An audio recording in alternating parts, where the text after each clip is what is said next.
favor, vamos prestar atenção. Muito obrigado. Você gostou? Está ótimo. Senhores, bom dia.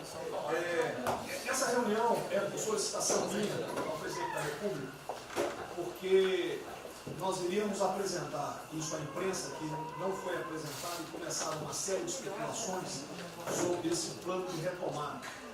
Então, eu solicitei ao presidente uma reunião com os ministros, porque o plano não vai ter efeito se todos os senhores não nos ajudarem, cada um na sua área, claro. Tá? Na hora que nós precisarmos das pessoas para a coordenação do plano, o Ministério que não colocar uma pessoa realmente que seja envolvida e tenha capacidade para poder coordenar e executar, esse Ministério vai ficar mais fraco e aí o plano todo fica meio capenga. Tá? É uma apresentação de 10 minutos no máximo, mas é somente isso. Eu pediria também aos senhores que a finalidade não é reunião de ministros para nós discutirmos nada, simplesmente para apresentarmos o plano. Como é que saiu essa ideia? Eu estava conversando com diversos ministros, entre eles Rogério Marinho, o Tarcísio, inclusive o nome do plano, eu roubei do plano do Tarcísio, né? Pedi autorização a ele e roubei. É um plano Marshall brasileiro. Né? E eu comecei a observar que tinha plano do Ministério de Desenvolvimento Regional, que a economia tem plano, que a saúde tem plano, e não estava havendo uma coordenação, uma sinergia. Então esse foi o motivo dessa reunião aqui. Eu vou procurar ser bem breve o objetivo. Por favor, passa primeiro.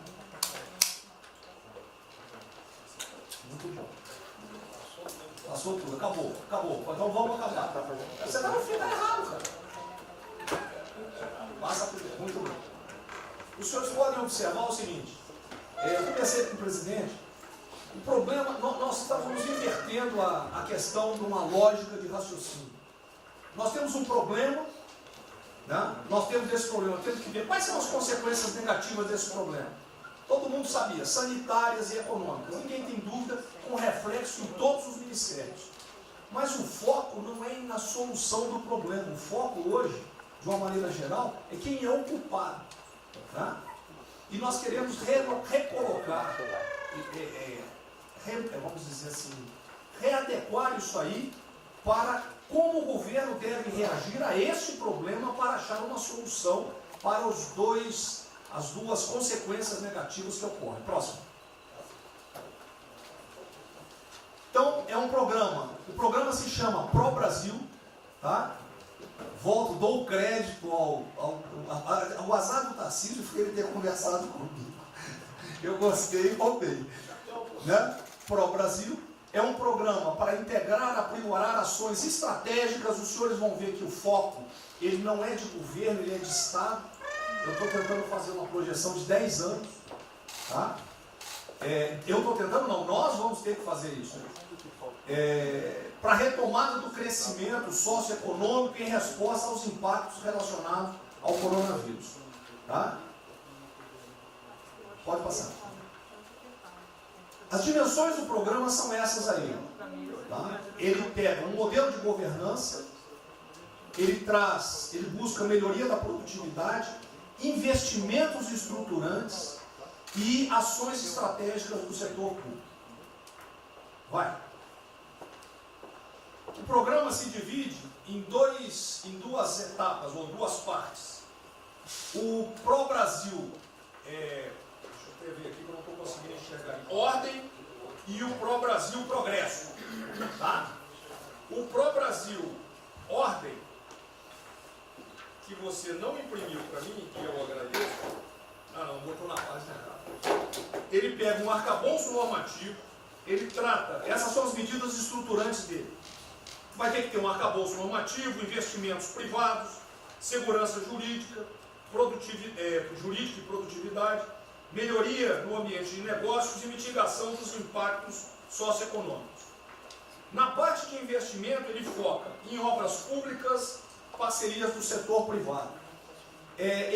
Esse programa também ele tem um foco na redução das desigualdades regionais. Tá? tem um foco na redução das desigualdades regionais. O Cid está com o dedo errado aí. E só um segundo, por favor. Pode passar, por favor, Cid. Qual é a abrangência do programa? Os senhores podem observar que ele tem uma parte de infraestrutura, ele tem ações viabilizadoras e tem ações de apoio na lateral. Como é que é o nome mesmo? Facilitadoras. Então, observe, na infraestrutura, com foco particularmente nessas obras que estão paralisadas, esses investimentos que nós estamos perdendo, que estão paralisados. Ele pega infraestrutura de transporte e logística, desenvolvimento regional e cidades, pega energia, mineração, telecomunicações. No desenvolvimento produtivo, ele foca na indústria, agronegócio, serviços e turismo. Nas laterais, os senhores têm a parte de cidadania, capacitação, saúde, defesa, inteligência e segurança. Tem também cadeias digitais, indústria criativa e ciência. E nas viabilizadoras, que são transversais em toda a parte do programa, nós temos finanças e tributação, legislação e controle, meio ambiente e a parte institucional e internacional. Qual é o nosso time frame que nós estamos pensando aí?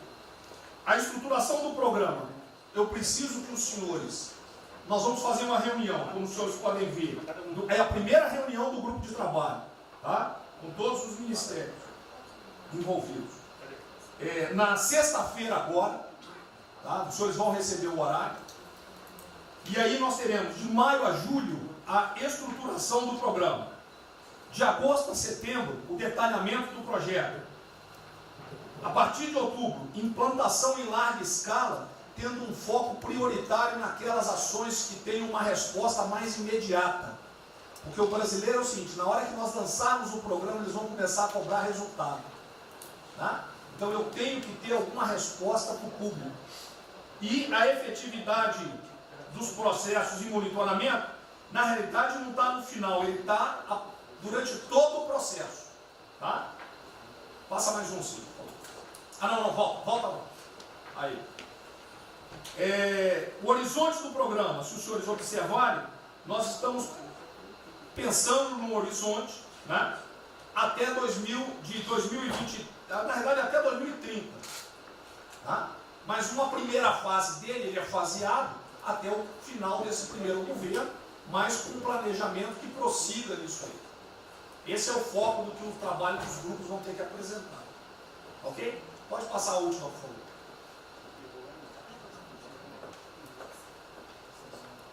É sem som mesmo. Certo? Só um layout para os senhores. Então, na sexta-feira, eu solicitaria que os senhores, quando enviassem os representantes, esses representantes já viessem com uma noção dos programas ou do que os senhores pretendem dentro dos ministérios de vocês. Uma primeira ideia, e nós vamos partir disso para elaborar isso aí. O trabalho não será feito aqui é somente uma coordenação. Cada ministério vai fazer e nós vamos coordenar. O presidente era só isso. Vamos dar a palavra para o Guedes, com respeito aos demais, acho que é o ministro mais importante nessa missão. Eu queria fazer a primeira observação seguinte: não chame de plano Marshall que revela um despreparo enorme. Não, isso aqui foi só aqui agora. Quando se falou em plano Marshall, para o Brasil é um nome espetacular. 10, 1000. Plano Marshall é um desastre. Revela despreparo nosso. Plano Marshall, por exemplo, os Estados Unidos podem fazer um plano Marshall para nos ajudar. A China deveria financiar um plano Marshall para ajudar todo mundo que foi atingido. Então, a primeira linha da equação, a gente tem que tomar muito cuidado, isso aqui é o plano pro Brasil. Nos fala plano Marshall, é um desastre, vai revelar a falta de compreensão das coisas. A segunda coisa é o seguinte: é super bem-vinda essa iniciativa para nos integrarmos todos. Agora, não vamos nos iludir. A retomada do crescimento vem pelos investimentos privados, pelo turismo, pela abertura da economia, pelas reformas. Nós já estávamos crescendo. Voltar numa agenda de 30 anos atrás que é investimentos públicos financiados pelo governo. Isso foi o que a Dilma fez 30 anos. Então está cheio de gente pensando nessa eleição agora e botando coisa na cabeça de todo mundo aqui dentro. São governadores querendo fazer a festa, são às vezes ministros querendo aparecer, tem de tudo. E todo mundo vem aqui, vamos crescer, agora tem que crescer, tem que ter resposta imediata, o governo vai gastar. O governo quebrou. O governo quebrou em todos os níveis. Prefeitura, governador e governo federal. O que nós conseguimos fazer? Nós sinalizamos o contrário. Nós desalavancamos o banco público, reduzimos o endividamento, baixamos os juros e o Brasil ia começar a voar. Então, se a gente lançar agora um plano, todo o discurso é conhecido, acabar com as desigualdades regionais, na língua, claro, está lá, são os detalhes dele. É bonito isso, por isso é que o Lula e a Dilma estão fazendo há 30 anos. Se a gente quiser acabar igual a Dilma, a gente segue esse caminho. Então, eu acho o discurso bom, mas nós temos que tomar cuidado e reequilibrar as coisas.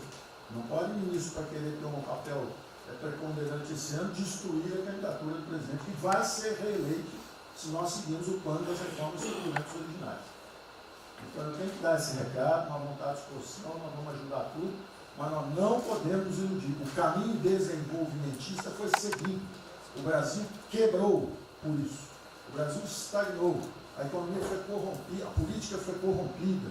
A economia estagnou através do excesso de gastos públicos. Então, achar agora que você pode se levantar pelo suspensório, como é que o governo quebrado vai investir, vai fazer grandes investimentos públicos? Tarcísio sabe disso, conversando sempre.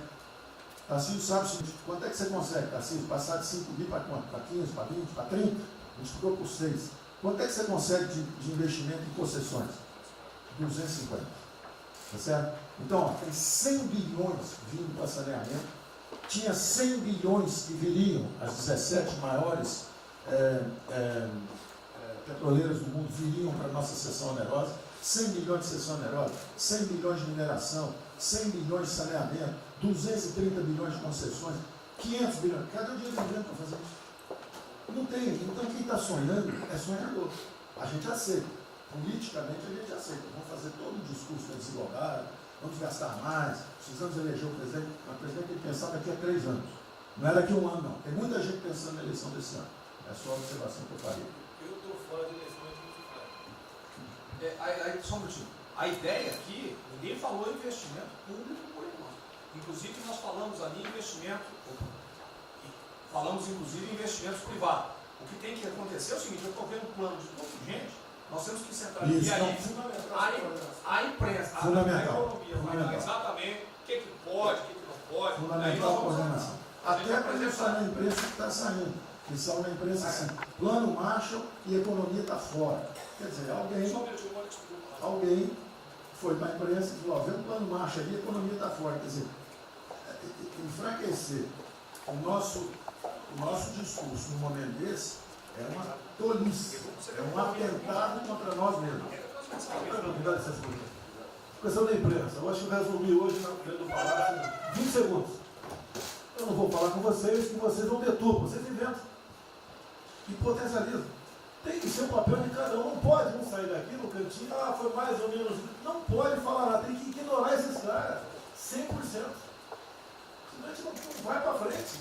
Tem que estar sendo pautado para esses pulhas, o tempo todo jogando um contra o outro. É a Pedro Cristina contra mim, não pode jogar a Pedro Cristina, joga ela contra mim, o tempo todo. Tá? Então, se a gente puder falar zero com a imprensa, é essa aí. Bom, eu vou ser muito rápido aqui, general. Primeiro, parabéns. É fundamental esse processo de coordenação e de centro de governo. Nós precisamos ter isso cada vez mais aprofundado e com melhor qualidade. Segundo, eu quero, não precisa, mas eu quero me somar a essa visão do ministro Paulo Guedes, porque vamos lá. Nós recebemos o governo com 36 mil obras paradas. Oriundas da onde? Do PAC. Só para lembrar. O Abraão tem não sei quantas mil creches. 3 mil creches paradas que somam nessas 36. Então, o que nós trouxemos para o Brasil e como é que nós começamos o ano, e eu vou lembrar, presidente, o senhor sempre disse, é muito triste ver um brasileiro chegar no exterior e ser recebido com o manto da desconfiança. Pois nós passamos, Paulo Guedes, o ano todo, Tarcísio, Tereza, Bento, o nosso ministro Marcos Pontes e outros, andando pelo mundo e fazendo o quê? Vendendo o Brasil. Terminamos o ano, lembra do número, 482 bilhões de investimentos para os próximos 20 anos. Uma boa parte, mineração, petróleo, por aí vai. Recebemos 90 bilhões de bônus de outorga. Nós temos 10 bilhões de dólares do governo da Arábia Saudita que precisa definir onde é que vai votar. Mas o príncipe autorizou. São 50 bilhões de reais. A dinheiro de hoje. Então, eu tenho convicção de que nós temos que continuar fazendo o que a gente vinha fazendo. Ou seja, aprofundando a participação da sociedade. Nós temos uma coisa emblemática aqui, que é a Lei da Liberdade Econômica, que pela primeira vez na história do Brasil, desde que o Brasil é Brasil, o cidadão diante do Estado tem razão, até que o Estado prova o contrário. Foi isso que fez os americanos, que há 200 anos atrás eram muito mais pobres do que nós, ser muito mais ricos do que nós. Então, o aprofundamento são sim das reformas, é sim ousar e ter uma reforma tributária que baixe o imposto no Brasil, reduz a carga tributária, estou falando sério. A gente nunca discutiu isso entre nós, mas isso tem que caminhar para isso. Por quê? Porque aí nós damos fôlego à iniciativa privada para que ela faça o que tem que fazer e nós vamos ser mediadores desse processo. Apenas. E sinceramente, eu acho que todo o nosso esforço nos próximos dias tem que ser como é que nós mantemos a nossa linha, porque nós terminamos o ano, ministro Ernesto, ministro Tarcísio. O senhor foi recebido na associação, na Federação das Indústrias Alemãs com um slide que mostrava a 163 para os caminhões atolados e a 163 pavimentado. E o presidente que coordenava aquele momento, eu estava lá lhe aguardando, voltando da Rússia, disse ao senhor, o que vocês brasileiros fizeram que nós não acreditávamos que vocês recuperaram a confiança e estão fazendo tantas transformações. Então, presidente, só para concluir, 100% dessa linha, mas que a gente não perca o foco original, porque por onde a gente estava caminhando, nós recuperamos a confiança externa e externa. Fomos acometidos de algo muito grave, que é uma doença, e que foi levado ao paroxismo da histeria, porque serve a interesse de muitos, os mais variados, eu não vou aqui detalhar. Mas, sinceramente, temos que rapidamente voltar ao que nós estamos fazendo, porque nós estamos no caminho certo, e a prova disso é que todo mundo voltou a olhar o Brasil como esse. Bom, eu vou partir do princípio que todos que estão aqui são bem intencionados e querem bem no Brasil. Tá? Então, nós não acreditamos em teoria da conspiração e que ninguém quer só lavar os alicerces da República nem abalar a administração do presidente Bolsonaro. Eu quero lembrar a todos que não existem verdades absolutas. Por favor, vamos refletir. O que está acontecendo hoje no mundo não tem parâmetro nos últimos 100 anos. O que está acontecendo hoje no mundo vai permitir, de acordo com a FMI, que foi a previsão de uma semana atrás, de uma diminuição de quase 3% do PIB mundial, no caso do Brasil de mais de 5%. Não tem parâmetro. Em situações extraordinárias, remédios extraordinários de forma circunstancial. Isso não significa que nós tenhamos a necessidade de implantarmos uma política permanente. O ministro Braga Neto, na sua apresentação, ele estabelece, inclusive, um limite temporal e deixa claro que é uma política de Estado. O que eu peço é que nós tenhamos aqui as mentes abertas e que os dogmas, quaisquer que sejam eles, sejam colocados de lado nesse momento. Porque os governos do mundo, certamente, têm a capacidade de entender o que está se passando. Eu tenho visto governos extremamente liberais, preparando programas de reconstrução, levando em consideração a necessidade de que o Estado Estado Nacional passa a ter um papel diferente como tomador de risco nesse momento em que há uma queda abrupta da liquidez. O ministro Onyx fala com muita propriedade da Arábia Saudita nos 10 bilhões de dólares. É bom lembrar, está aqui o ministro Bento, que está se pagando para se retirar petróleo do mundo. Os países vão utilizar suas respectivas liquidez para resolver os seus problemas de infraestrutura e de retomada das suas economias. Nós temos que ter segurança jurídica, Sr. Presidente, respeito a contratos, Sr. Presidente, capacidade de alavancar recursos privados com a inversão de recursos públicos, sim. É bom lembrar que eu tenho ouvido falar, não sei se é verdade, depois vai colocar na ponta do lápis, que a gente pode chegar a 600 bilhões de reais esse ano de ajuda a empresas e a pessoas físicas.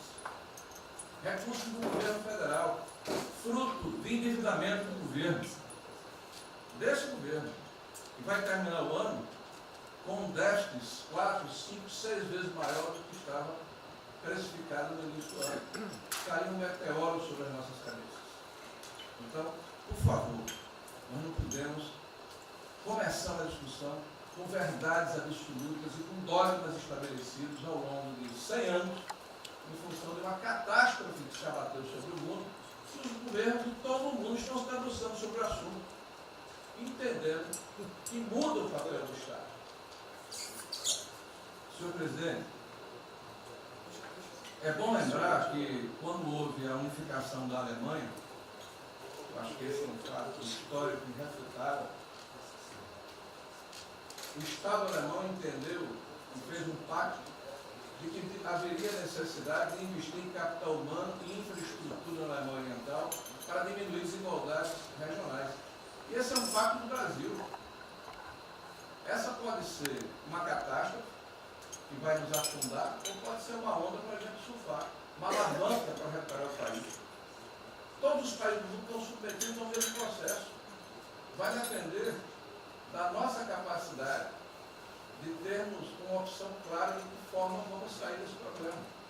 Se vamos gastar 600 bilhões de reais para resolver uma situação que é emergencial e todos reconhecemos que é necessária, e darmos segurança à população, no caso alimentar, para evitarmos o caos, para diminuirmos a mortandade das empresas, tudo bem, está correto, essa é a boa direção. Por que não 5, 6, 7% desse total, 10% desse total, em obra de infraestrutura? Por que não termos a capacidade de alavancarmos o emprego no momento em que a retomada, todos os economistas aqui reconhecem, vai ser muito lenta? Bom, eu só estou falando isso, presidente, para que nós possamos ter essa discussão sem dogmas, sem verdades absolutas, sem a preocupação de que as coisas continuam como eram antes. Não são como eram antes. Aqui e no mundo inteiro. É isso.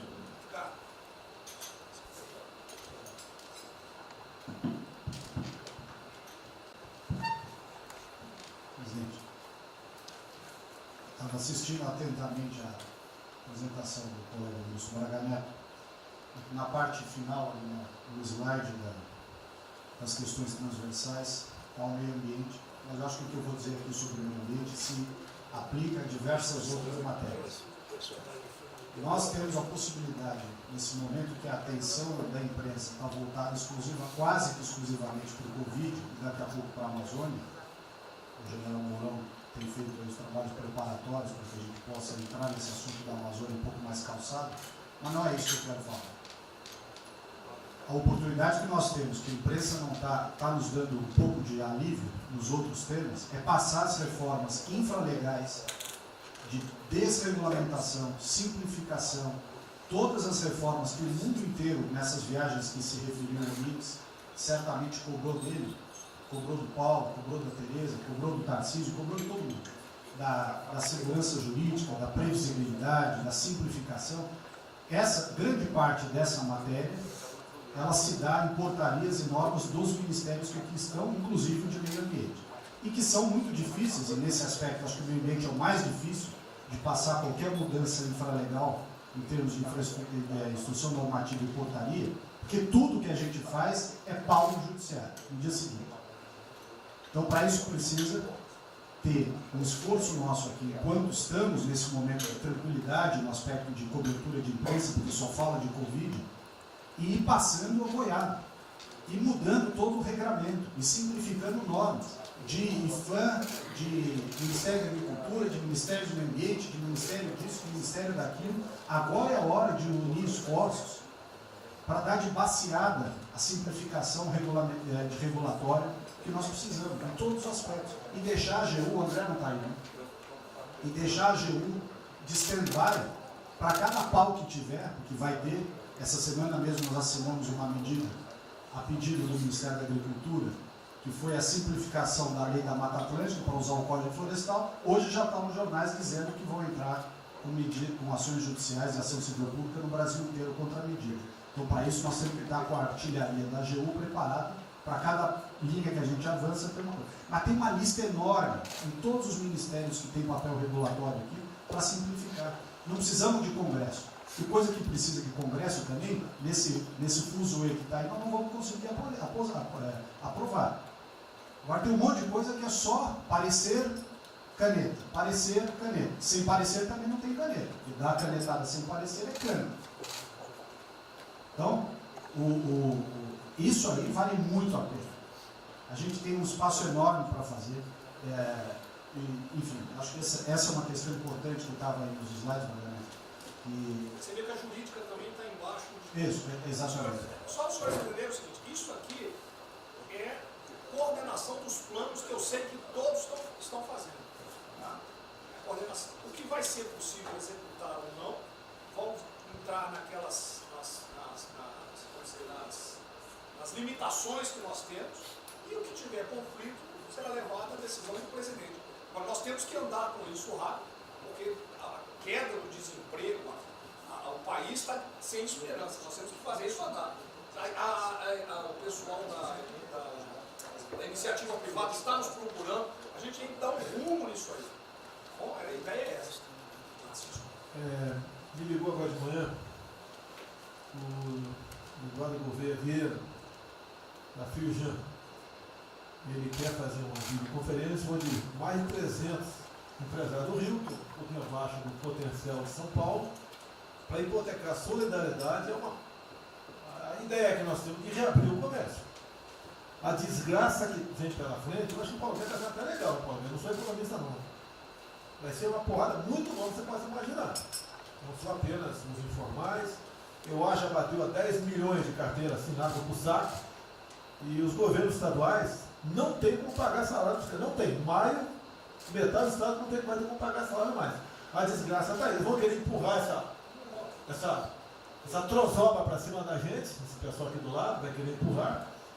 E a gente vai reagir, porque aqui não é saco sem fundo. Tá? Então essa preocupação vamos ter. Paralelamente a isso, é o AB da vida, enchendo o saco do Supremo, para abrir processo de bicho, porque não apresentei meu exame de vírus, essa frescurada toda. E todo mundo tem que estar ligado. Não é apenas cuidar do seu ministério nessas questões que estamos tratando aqui, é tratar da questão política também. Tá certo? Então essa preocupação temos que ter, porque a luta pelo poder continua a todo vapor. E sem neurose da minha parte. Tá? O campo fértil para aparecer umas porcaria aí, né? Levantando aquela bandeira do povo ao meu lado, não custa nada. E o terreno fértil é isso: desemprego, caos, miséria, desordem social e outras coisas mais. Então essa preocupação todos devem ter. Né? Não é, tá bom, o Ministério fatura, deu merda no colo do presidente. Não pode ser assim. Hoje eu vi o Magno Malta me defendendo. O Magno Malta, desculpa aí, foi tratado lá atrás para ser vice. Depois resolveu não ser, tudo bem. Depois foi tratado para ser ministro, tudo bem. Agora, politicamente, ele nunca me deu uma alfinetada e sempre está defendendo os problemas que ele tem. Então, não é o ministro em peito aberto entrar no covil dos leões. Mas não pode. Né? Por exemplo, quando se fala em possível impeachment, ação no Supremo, baseado em filigranas, eu vou em qualquer lugar no território nacional. Ponto final. O dia que for proibido de ir para qualquer lugar do Brasil, pelo Supremo acabou o mandato. E espero que eles não decidam, ou ele, né, monocraticamente, querer tomar certas medidas, que daí nós vamos ter uma crise política de verdade. E eu não vou meter o rabo dentro da ferro. Zero. Certo? Porque se eu errar, se achar um dia ligação minha com o empreiteiro, dinheiro na conta nas ruas, porrada, sem problema nenhum. Vai para o impeachment e vai embora. Agora, com frescura, com babaquice, não. Até em cima do que eu falei, em frente ao Forte Apache. Eu sou o chefe supremo das Forças Armadas. Ponto final. O pessoal estava lá, eu fui lá, dia do Exército. E falei algo que eu acho que não tem nada demais. Mas a repercussão é enorme. Oh, AI-5. Cadê o AI-5? Acabou, o AI-5 não existe adicional no Brasil mais. É uma besteira. Artigo 142. É um pessoal que não sabe interpretar a função. Agora, em cima disso, fazer uma onda. Vamos ouvir deputados, empresários, seja o que for. Agora, quando a Câmara fala lá dentro, uma homenagem a Che Guevara, a Mao Tse Tung e tudo mais, não tem problema nenhum. Quando o Partido Comunista do Brasil faz suas convenções e do lado lá, Fidel Castro, não tem problema nenhum. Quando um coitado levanta uma placa de AI-5, que eu estou me lixando para aquilo, não existe AI-5. Não existe. Artigo 42. Nós queremos cumprir o artigo 42, todo mundo quer cumprir o artigo 42. E haver necessidade, qualquer dos potentes pode, né, pedir às Forças Armadas, né, que intervenham para restabelecer a ordem no Brasil, naquele local, sem problema nenhum. Agora, todos, né, têm que se preocupar com a questão política e aquele direito, tira a cabeça da toca, porra. Não é só ficar dentro da toca o tempo todo, não. Estou bem, estou cuidando da minha imagem, a minha imagem está aqui, eu sou bonitinho, e o requisito todo, não, tem que fazer essa parte. Então é isso que eu tenho falar com você, que depois de um certo momento, onde chegar a cabeça dessas pessoas, fica difícil voltar atrás. Daí que é uma crise, é uma crise. Não tenho amor por esse mandato, para a cadeira de presidente. Zero. Não vou provocar ninguém. E assim como a defesa faz uma nota muito boa, dizendo que vai cumprir a Constituição, a liberdade, 10, né, e não aceita golpe, 10, também não aceita o contra-golpe dos caras, porra. Vai deixar alguns malucos aí, que sabe quem são, ficar aí naquela fervura de o presidente é irresponsável, ele é maluco, ele é genocida. Não é assim. O que vale para um lado, vale para o outro. O que não vale para um lado, não vale para o outro. Essa é a nossa preocupação que devemos ter. Com isso que está aqui, o pró-Brasil, mas também com a questão política. Se nós começarmos a falar com propriedade, e tem muita gente que fala muito melhor do que eu, e tem um conhecimento muito melhor do que eu, tem que falar, discretamente, mas tem que falar, para não deixar subir a temperatura, que é só porrada o tempo todo em cima de mim. E vou continuar indo em qualquer lugar do Brasil, ponto final, não é problema meu. Tá certo? Se eu não tivesse direitinho de vir, prefeitinho lá no fim do mundo, um jaguapoca do prefeito, manda prender. Tem que a justiça se posicionar sobre isso, porra. Tem que se posicionar sobre isso abertamente. Não admitimos prisão por parte do prefeito no decreto. Tem que falar, não é ficar quieto. E quem direito aqui, todos têm que falar isso aí, não é só a justiça. Todos têm que falar. Não é ficar, toca o barco não e vamos em frente. Tá? Então é isso que eu apelo a vocês, pô. Essa preocupação, acordem para a política e se exponham. Afinal de contas, o governo não só. E se eu cair, cai todo mundo. Agora, se tiver cair um dia, vamos cair lutando, uma bandeira justa, não por uma babaquice de exame antivírus, pô. Pelo amor de Deus, pô. Tá? Eu até já bem claro, de uns 8 anos para cá, quando pedia farmácia de manipulação, um remédio qualquer, eu falava com o médico. Bota um nome de fantasia, porque se for o meu nome para lá, como era sempre um cara manjado, né, tem 3, 4 que vão manipular lá o medicamento, pode me envenenar, pô. E assim é a mesma coisa a questão do vírus, entre outros. De acordo com o interesse, o cara dá negativo, ou dá positivo, depois que deu, vai para a contraprova, vai dar problema. E nós sabemos, tá certo, que nós temos um compromisso com a verdade. Eu jamais mentiria se não tivesse realmente um exame negativo. Jamais eu mentia negativo, eu deu positivo, vice-versa. Jamais. A verdade é acima de tudo. Então é um apelo que eu faço a todos que se preocupem com política para não ser surpreendido. Eu não vou esperar o barco começar a afundar para tirar água. Estou tirando água e vou continuar tirando água de todos os ministérios. Tocante a isso. A pessoa tem que entender. Se não quer entender, paciência, pô. E eu tenho o poder e vou interferir em todos os ministérios, sem exceção. Nos bancos eu falo com o Paulo Guedes, se tiver que interferir. Nunca tive problema, zero problema com o Paulo Guedes. Agora os demais, vou. Eu não posso ser surpreendido com notícias. Eu tenho a PF que não me dá informações. Eu tenho as inteligências das Forças Armadas que não têm informações. A BIM tem seus problemas. Tem algumas informações. Só não tenho mais porque está faltando, realmente, temos problemas. Aparelhamento, etc. Mas a gente não pode ver essa informação.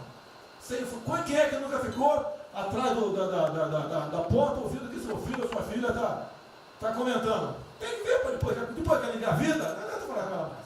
Tem que ver antes. Depois que o moleque encheu os conos de droga, não adianta mais falar com ele, já era. A informação é assim. Eu estava vendo, estudando aqui no semana aqui, como é que o serviço chinês secreto trabalha nos Estados Unidos. Qual a preocupação nossa aqui? É simples o negócio. Ah, não deve falar publicamente. Deve falar como? Está todo mundo vendo o que está acontecendo?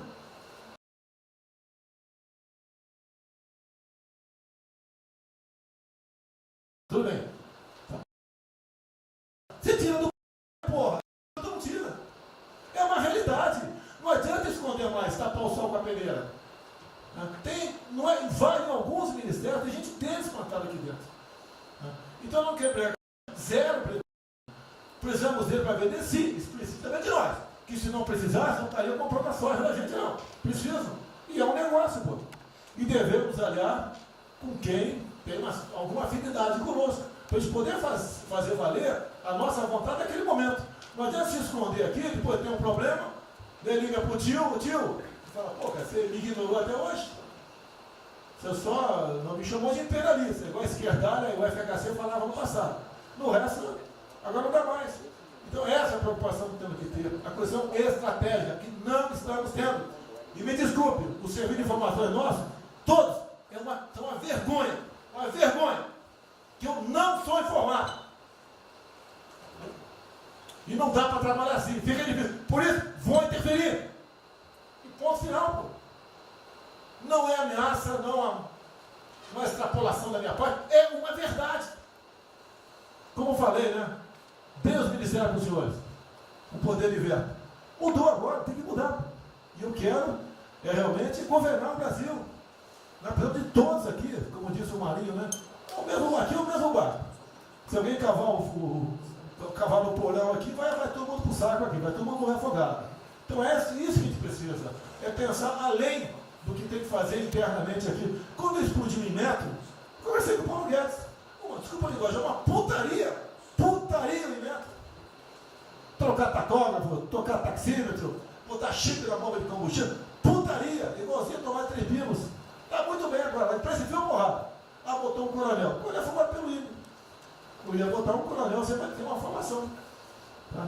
E assim nós devemos agir. Como estava discutindo agora, IFAM, está lá vinculado à cultura. Eu fiz a cagada em escolher, não escolher uma pessoa que tivesse também outro perfil. Uma excelente pessoa que está lá, tá? Mas tinha que ter outro perfil também.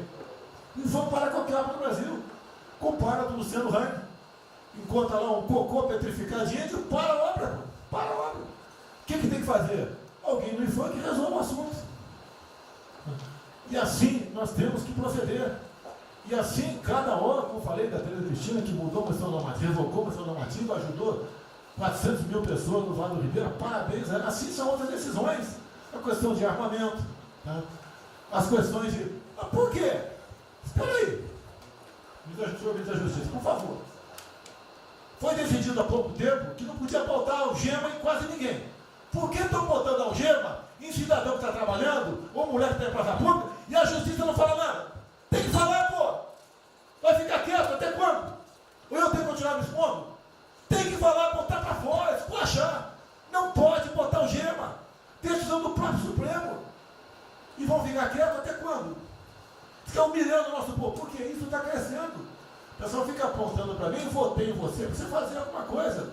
Votei em você para você tomar decisões, para você brigar. E é verdade.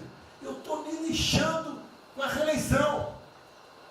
Eu quero mais que alguém seja eleito, se eu vier candidato, tá? Eu quero ter paz no Brasil, mais nada. Porque se for à esquerda, uma porrada de vocês aqui tem que sair do Brasil, que vão ser presos.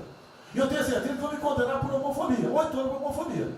Ele inventa o racismo, que não inventaram agora por Von Traub. Desculpa usar a puta que eu pariu. O Von Traub pode ter falado uma merda do mundo, mas racista?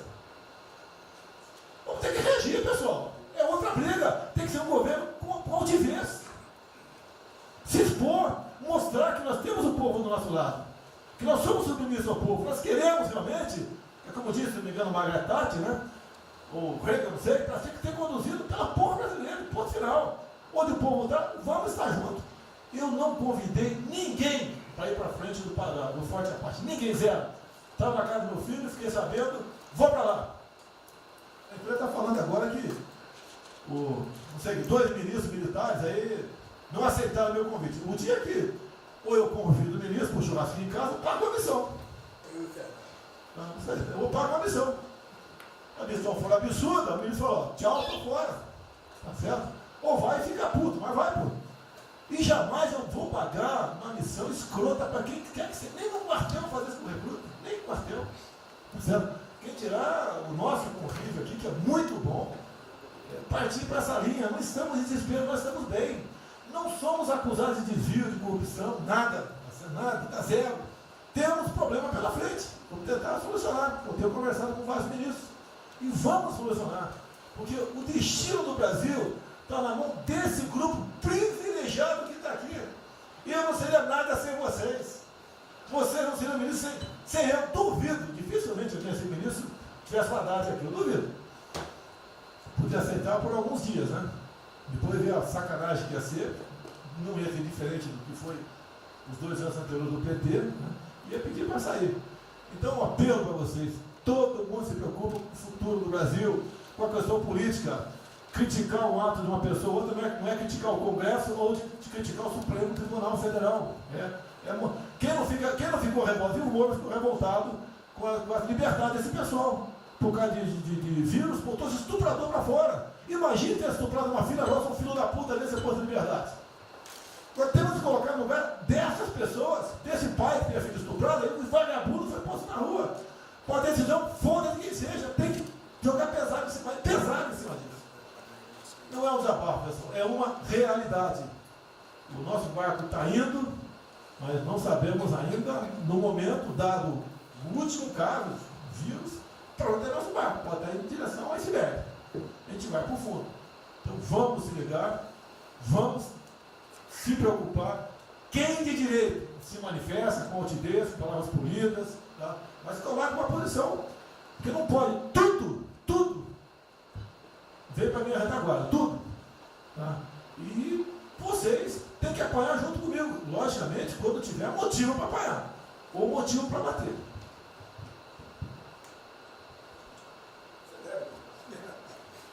Não, eu já caí.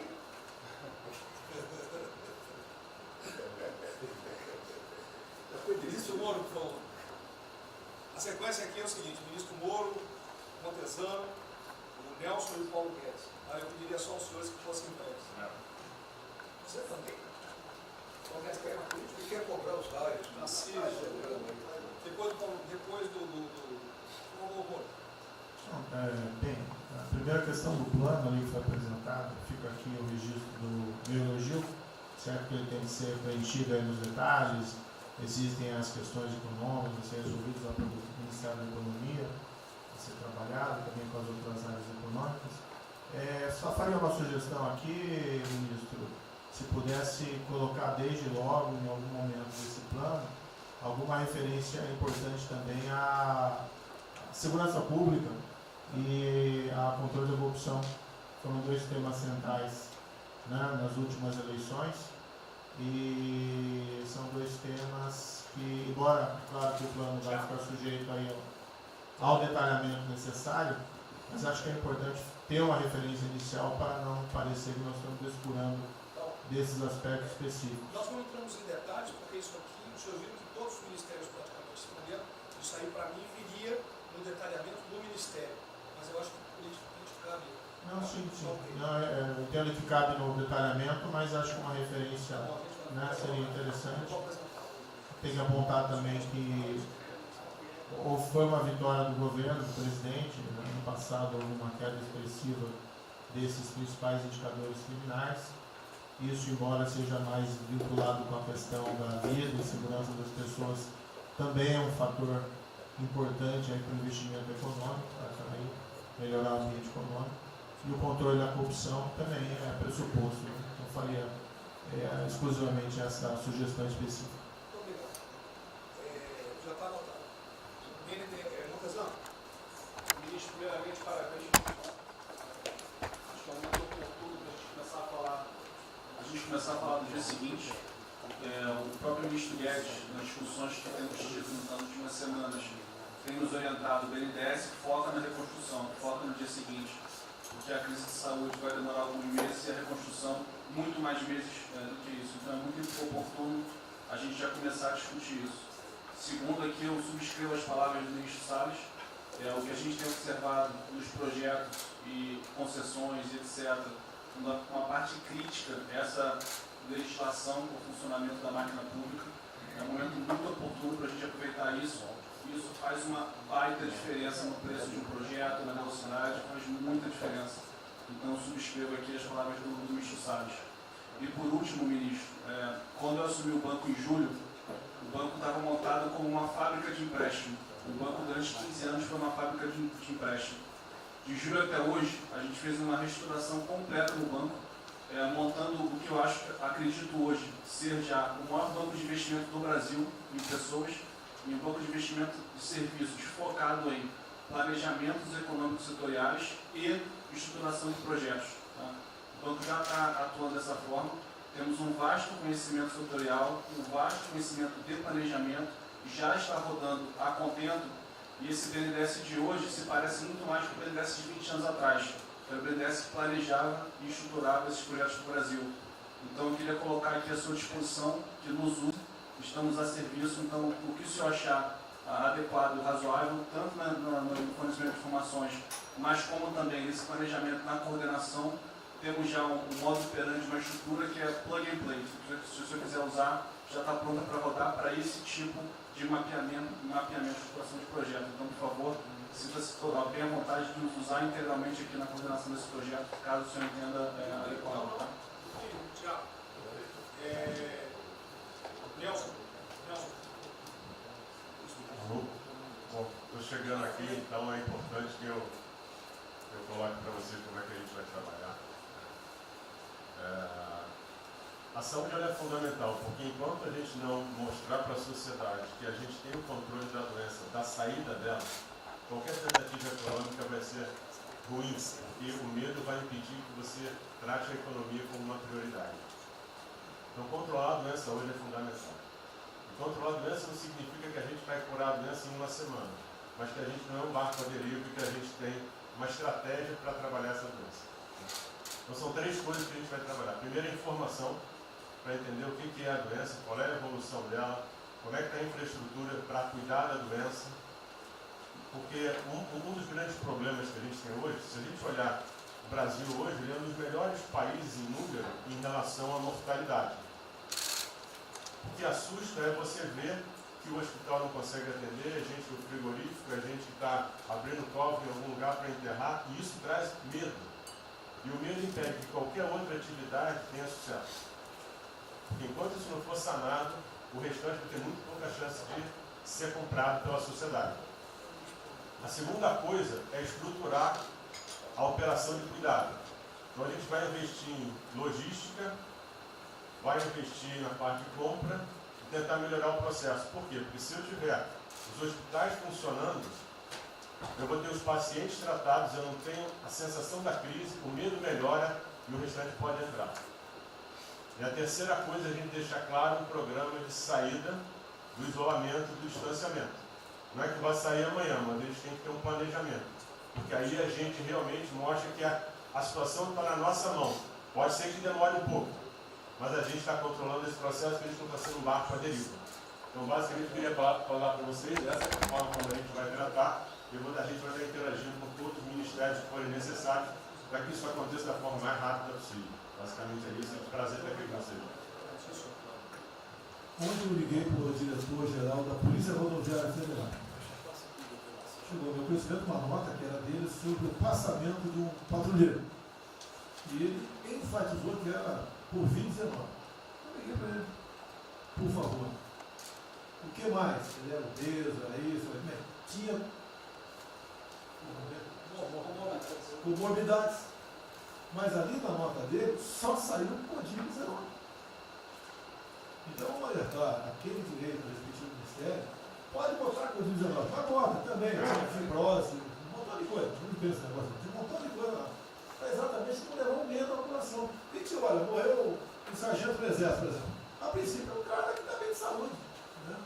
Um policial federal, né? Seja lá o que for. E isso daí não pode acontecer. Então, pede esse cuidado dos colegas, né? Aquele direito do respectivo ministério, que tem alguém encarregado disso, né? Tomar esse devido cuidado para não levar mais medo ainda para a população. Você perguntou em relação aí, perguntou quanto tempo levaria para mostrar o plano, alguma coisa. Eu acredito que. Nós já conversamos hoje. Não, nós já conversamos hoje sobre isso. O COP está montando junto com a saúde. Tá? Eu não posso dizer. A gente está trazendo recurso para poder acelerar esse processo, porque na verdade a gente está correndo muito tempo. Enquanto a gente não conseguir controlar a percepção que a gente hoje tem condição de cuidar das pessoas, vai ser difícil. Né? E o problema da doença é que você pega um sistema que, se você falar em eficiência, os hospitais têm que ser eficientes. Então, quando você fala em eficiência, você vai quase no limite do cuidado. Você não tem sobra, você não tem gordura. Quando você pega uma doença que chega, que é muita gente ao mesmo tempo, você não consegue ter agilidade para preparar o sistema para cuidar dela.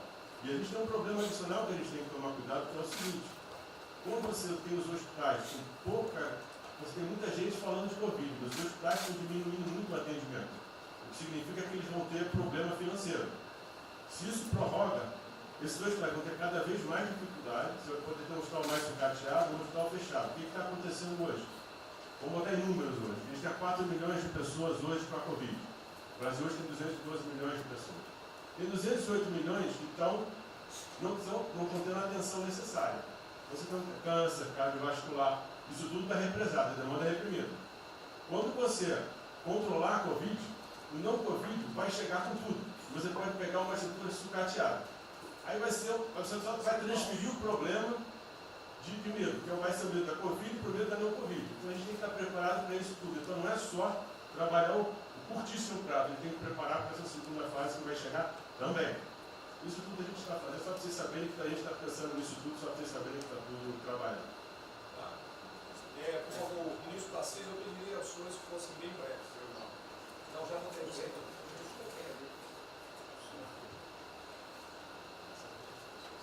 Só para louvar a iniciativa, acho que é importante essa coordenação da Casa Civil. Tenho certeza que é o que a sociedade espera isso de nós. A boa notícia é que a gente vem conversando com os investidores, eles estão interessados no nosso programa de concessão. Claro que a gente vai ter que ajustar alguma coisa nos projetos em função da percepção do nível de risco. E a gente vai fazer isso calibrando taxa de retorno, monitorando melhor agora a questão da demanda, né, reestimando a demanda nos projetos, mas a gente tem certeza que os projetos vão sair. Qual o cuidado que a gente tem que ter? A gente fala em 250 bi de investimento, só que concessão funciona o seguinte: o que a gente contratar agora vai gerar investimento em 2023, 2024, não é imediato. E a gente vai precisar de fazer alguma coisa imediata, e aí tem que ter a inteligência, porque também não adianta. Isso, me dá lá 30 bi por ano, não vou gastar, eu não vou usar. Eu não vou ter condição de fazer, de usar isso.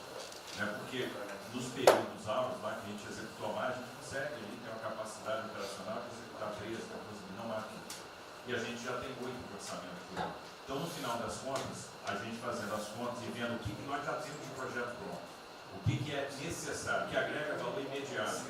É um 35 Maranhão lá, que leva a safra para o Porto de Itaqui, que se acabou. Ali eu posso fazer uma intervenção imediata. E o que a gente vai falar? Estou falando de pegar os 8 que a gente tem e agregar mais 3, mais 4. É essa aqui. Eu acho que isso é realmente necessário para gerar emprego, para dar a resposta que a sociedade está querendo e conjugando e investimento privado. As duas coisas têm que andar juntas, né? E aí nós vamos dar um bom retorno. A gente está vendo aí o esforço que o BNDES está fazendo, acho que está fazendo um trabalho magnífico, trazendo o banco, trazendo o privado, o sindicato de bancos, para assumir uma responsabilidade que é deles também. O Banco Central injetou um monte de liquidez aí no sistema, para o dinheiro não ficar empossado, e aí preservando o caixa para atuar, né, nesses projetos de estrutura que vai ser fundamental. Então, eu acho que é essa linha que nós precisamos ter, né? E tivemos aí dois caras aí na história recente que pegaram terra arrasada e entraram para a história. Um foi o Roosevelt, o outro foi o Churchill. O terceiro vai ser o Bolsonaro. Pedro Guimarães,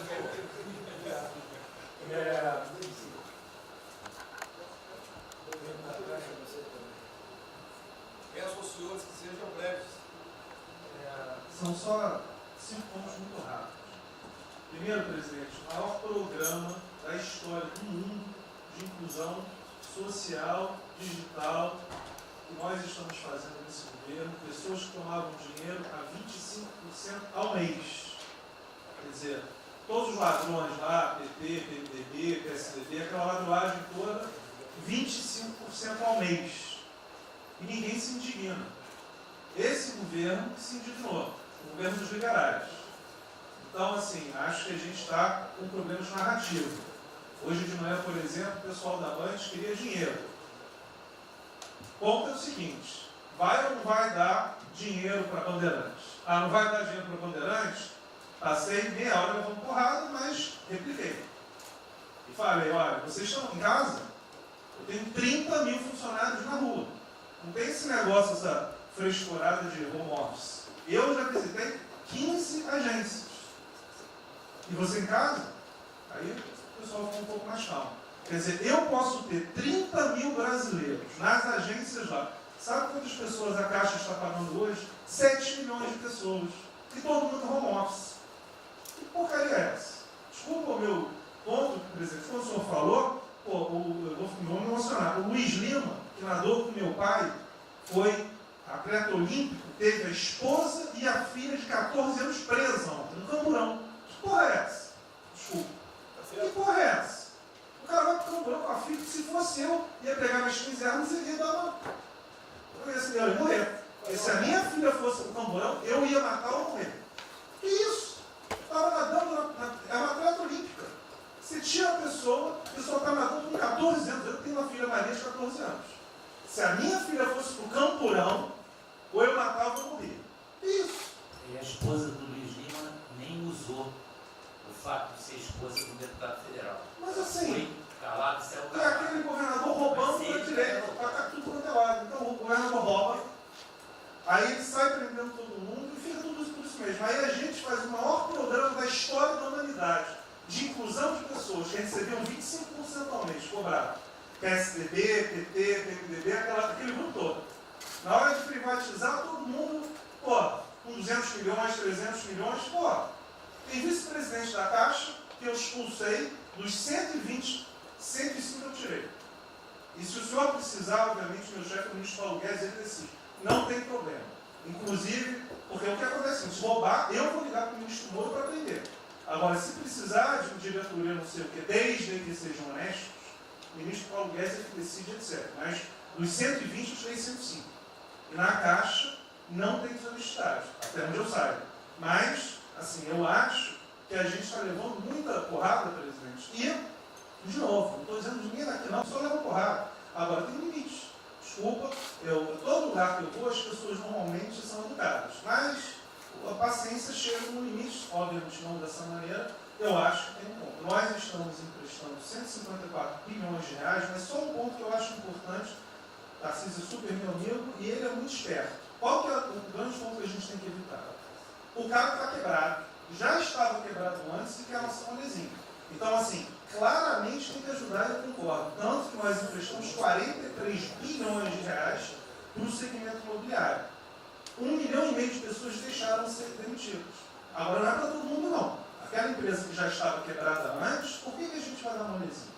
Então, este ajuste fino é importante que os bancos têm que fazer. Por quê? Último ponto que eu falo. Já estou sendo processado também, nós dois juntos na cadeia, por causa do auxílio emergencial. Sabe o que tem? Tem gente do TCU dizendo que a gente está ganhando muito, E tem gente dizendo que a gente está dando pouco. Ferrou.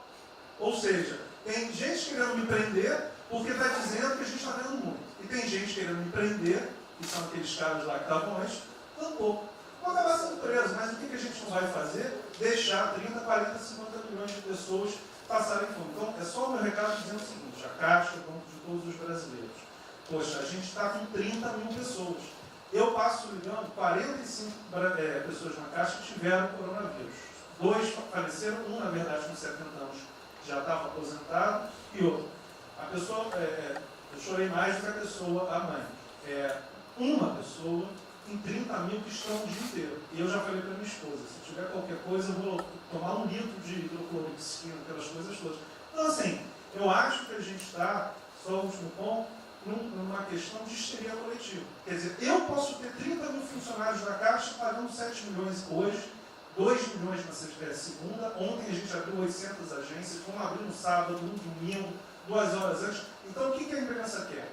Que você pague e dane-se os funcionários da Caixa. Mas se morrer 2, Jornal Nacional, presidente Bolsonaro e presidente Pedro, irresponsáveis porque abriram. A gente só vai levar porrada. Agora, realmente, meu ponto é inaceitável, foi a primeira vez que aconteceu. Eu conheço a Milena, o Mini, atleta olímpico. Quer dizer, um atleta olímpico, a esposa atleta olímpica, a filha de 14 anos num camburão. Eu não sei se eles botaram lá atrás ou no meio. E aí você solta o estuprador, então acho que realmente tem uma questão. De novo, eu quero só reforçar uma coisa. O ministro Moro, em um dia, resolveu um problema muito importante. Muito obrigado, ministro. O que aconteceu? Os guardas, né, os que ficam dentro da agência, não poderiam, pela legislação, estar fora. O que aconteceu? O ministro, 5 horas, resolveu o problema. Então, nos próximos 90 dias, os atendentes da Caixa Econômica Federal, os guardas, vão poder ir para fora para ajudar a fila. Né? Ou seja, tem uma fila, tem 250 agências e tem 500 pessoas na fila. E aí, com a ajuda do ministro Moro da Polícia Federal, eles emitiram uma portaria. Então, só para finalizar, quero agradecer, ministro. Esse é um registro aí, até foi fácil de resolver, foi a Polícia Federal que resolveu. Ministro Ernesto, por favor. Volta a pedir que sejam breves. Obrigado. Rapidamente, sobre o plano. A dimensão internacional do plano, evidentemente, é fundamental, já está ali contemplado. Eu queria mencionar o seguinte: eu acho que é fundamental que essa dimensão internacional não seja simplesmente uma adaptação nossa ao cenário internacional, mas que ela leve em conta a capacidade que o Brasil hoje tem de influir no desenho de um novo cenário internacional. Eu estou cada vez mais convencido que o Brasil tem hoje as condições, tem a oportunidade de se sentar na mesa de 4, 5, 6 países que vão definir a nova ordem mundial. Um dia, na conversa do presidente com o primeiro-ministro da Índia, o indiano disse que vai ser tão diferente o pós-coronavírus, o pré, quanto o pós-segunda guerra, o pré. Eu acho que é verdade, e assim como houve um Conselho de Segurança que definiu a ordem mundial, 5 países depois da Segunda Guerra, vai haver uma espécie de novo Conselho de Segurança, e nós temos dessa vez a oportunidade de entrar nele e acreditar na possibilidade do Brasil influenciar, ajudar a formatar um novo cenário.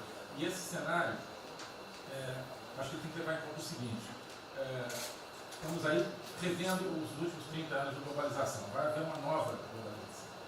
O que aconteceu nesses 30 anos? Foi uma globalização cega para o tema dos valores, para o tema da democracia e da liberdade.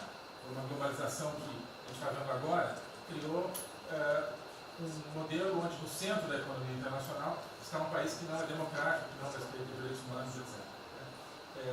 Essa nova globalização acho que não pode ser cega. Tem que ser uma globalização, tem que ser uma estrutura que leve em conta, claro, a dimensão econômica, mas também essa dimensão da liberdade e do valor. E da mesma maneira, acho que o plano está apontando para isso, na nossa dimensão nacional, também não pode ser um plano cego para essas dimensões daquilo que nos traz, né, que traz o projeto do presidente, que é não simplesmente a eficiência, a pujança, o crescimento econômico, mas a liberdade, o combate à corrupção, a reinvenção do Brasil livre, do Brasil livre dessas mazelas que nós pensamos. Obrigado. Obrigado, ministro. Roberto Alves.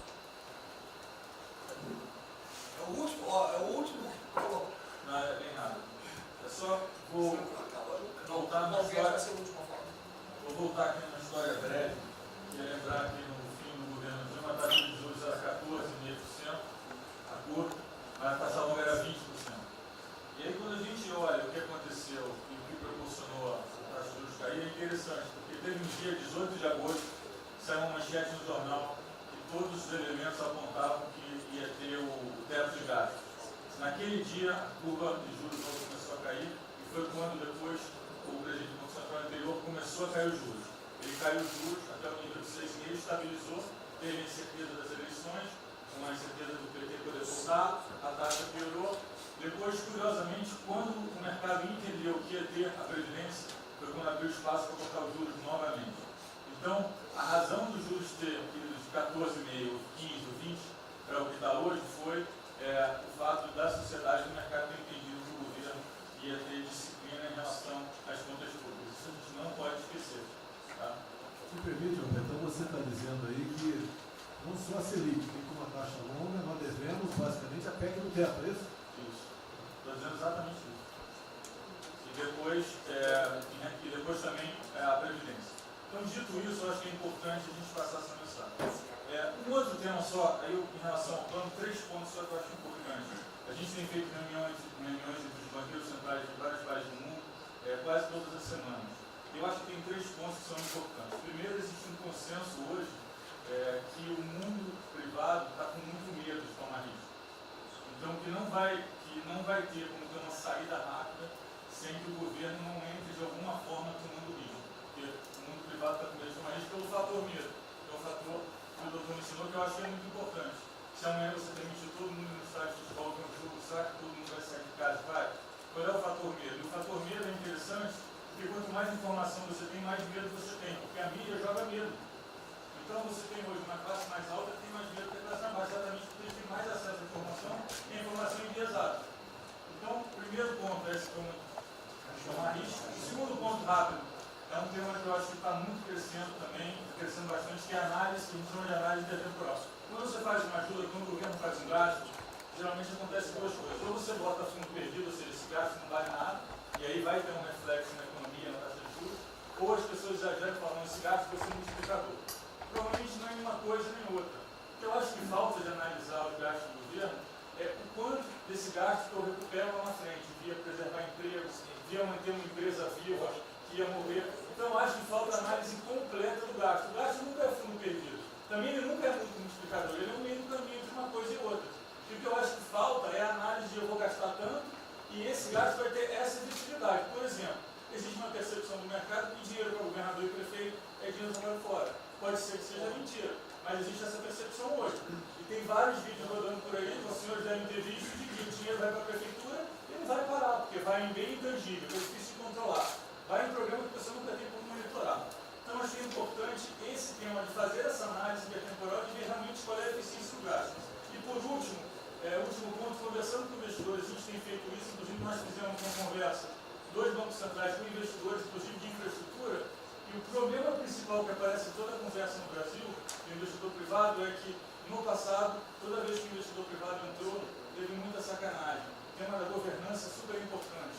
Então, eu estava conversando com o Marinho, a coisa mais importante desse projeto, na minha opinião, é garantir que a governança é boa. O investidor privado ter certeza que ele vai estar junto com o governo, ou ele vai estar em grande parte tomando risco, às vezes o governo vai tomar um pouquinho, mas que é uma coisa que ele não precisa se preocupar na frente da governança. E o jeito de melhorar a governança é colocar agentes internacionais que fazem governança mundial. A gente conversou um pouco sobre isso. Só isso. Obrigado. Obrigado. Ministra Damares, por favor. Perdão. Marcelo já falou? Não. Ministra Damares. Ministro, parabéns pela ideia, mas eu preciso lembrar e eu preciso fazer sempre isso para que a gente não perca o foco, a questão de valores, ministro. Esse governo tem um pilar dos valores. Não se pode construir nada neste governo sem a gente trazer valores. Nós estamos sabendo, e a gente está falando o tempo todo, que nós não seremos mais os mesmos depois dessa pandemia. O mundo não será mais o mesmo, nós não seremos mais o mesmo, e nós vamos ter que fazer uma revisão de políticas públicas no mundo todo e no Brasil. Nós vamos ter que nos reinventar, com certeza. Neste momento, o que nós estamos vendo aqui no nosso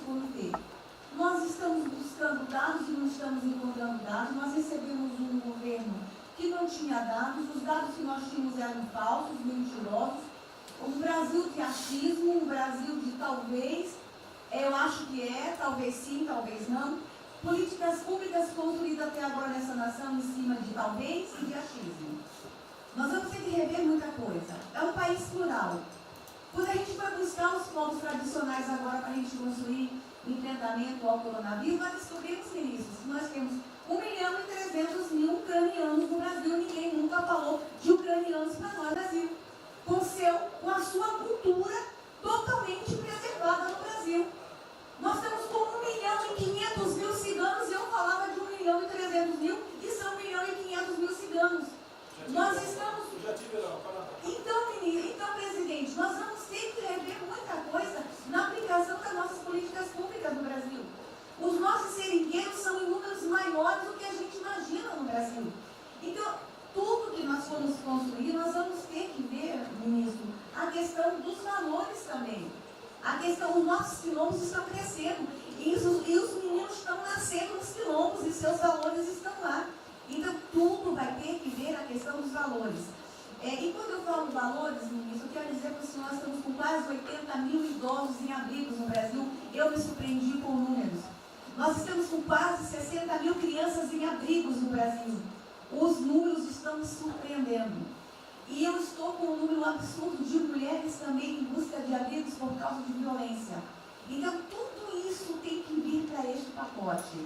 Nós vamos ter que fazer algumas revisões de políticas públicas no Brasil. Então, por favor, ministro, coloque aí a questão de valores. E quando eu falo valores, aí eu quero olhar para o nosso novo ministro aqui da Saúde e dizer, ministro, valores estão lá no seu ministério também. Neste momento de pandemia, a gente está vendo aí a palhaçada do STF trazer o aborto de novo para a pauta. E lá está a questão de as mulheres que são vítimas do Zika vírus vão abortar. E agora vem do coronavírus. Será que vão querer liberar que todos que tiveram coronavírus poderão abortar no Brasil? Vão liberar geral? O seu ministério, ministro, está lotado de feminista que tem uma pauta única, que é a liberação do aborto. Quero te lembrar, ministro, que está chegando agora, este governo é um governo pró-vida, é um governo pró-família. Então, por favor. E aí, quando a gente fala de valores, ministro, quero dizer que nós estávamos sim no caminho certo. A gente não precisa reinventar muita coisa, não. E eu quero citar aqui um exemplo da política indigenista como este governo estava construindo. Todo mundo começou a dizer, a esquerda começou a falar, que o coronavírus iria dizimar os povos indígenas no Brasil. O primeiro óbito, dia 12 de abril, sabe o que é isso? A forma como nós estávamos conduzindo a política indígena no Brasil. Primeiro óbito, dia 12 de abril. E eu fui lá para a Amazônia, em Roraima, junto com o presidente da FUNAI e o secretário nacional de saúde indígena, para acompanhar o primeiro óbito. A forma como a gente conduziu deu muito certo. Vamos ter que melhorar? Vamos ter que melhorar. E por que nós fomos lá, presidente? Porque nós recebemos a notícia que haveria contaminação criminosa em Roraima, em Amazônia, de propósito, em índios, para dizimar aldeias e povos inteiros para colocar nas costas do presidente Bolsonaro. Eu tive que ir para lá com o presidente da FUNAI e me reunir com os generais da região e o superintendente da Polícia Federal para a gente fazer uma ação ali meio que sigilosa. Porque eles precisavam matar mais índio para dizer que a nossa política não estava dando certo. Então, o que a gente estava fazendo estava dando certo. O que nós estamos fazendo está dando certo. Então, aqui, general, todo o nosso trabalho que envolve políticas de valores precisa estar aqui no Pró-Brasil. E aí, presidente, só para encerrar, eu quero dizer para o senhor que a sua angústia tem razão de ser. Nunca houve tanta violação de direitos no Brasil como neste período. Direitos fundamentais foram violados. No nosso Disque 100 tem mais de 5.000 registros, ministros, de violação de direitos humanos. Mas o senhor tem uma ministra de direitos humanos e uma equipe muito corajosa. São mais de 5.000 procedimentos e ações que estão sendo construídos. Governadores e prefeitos responderão ao processo.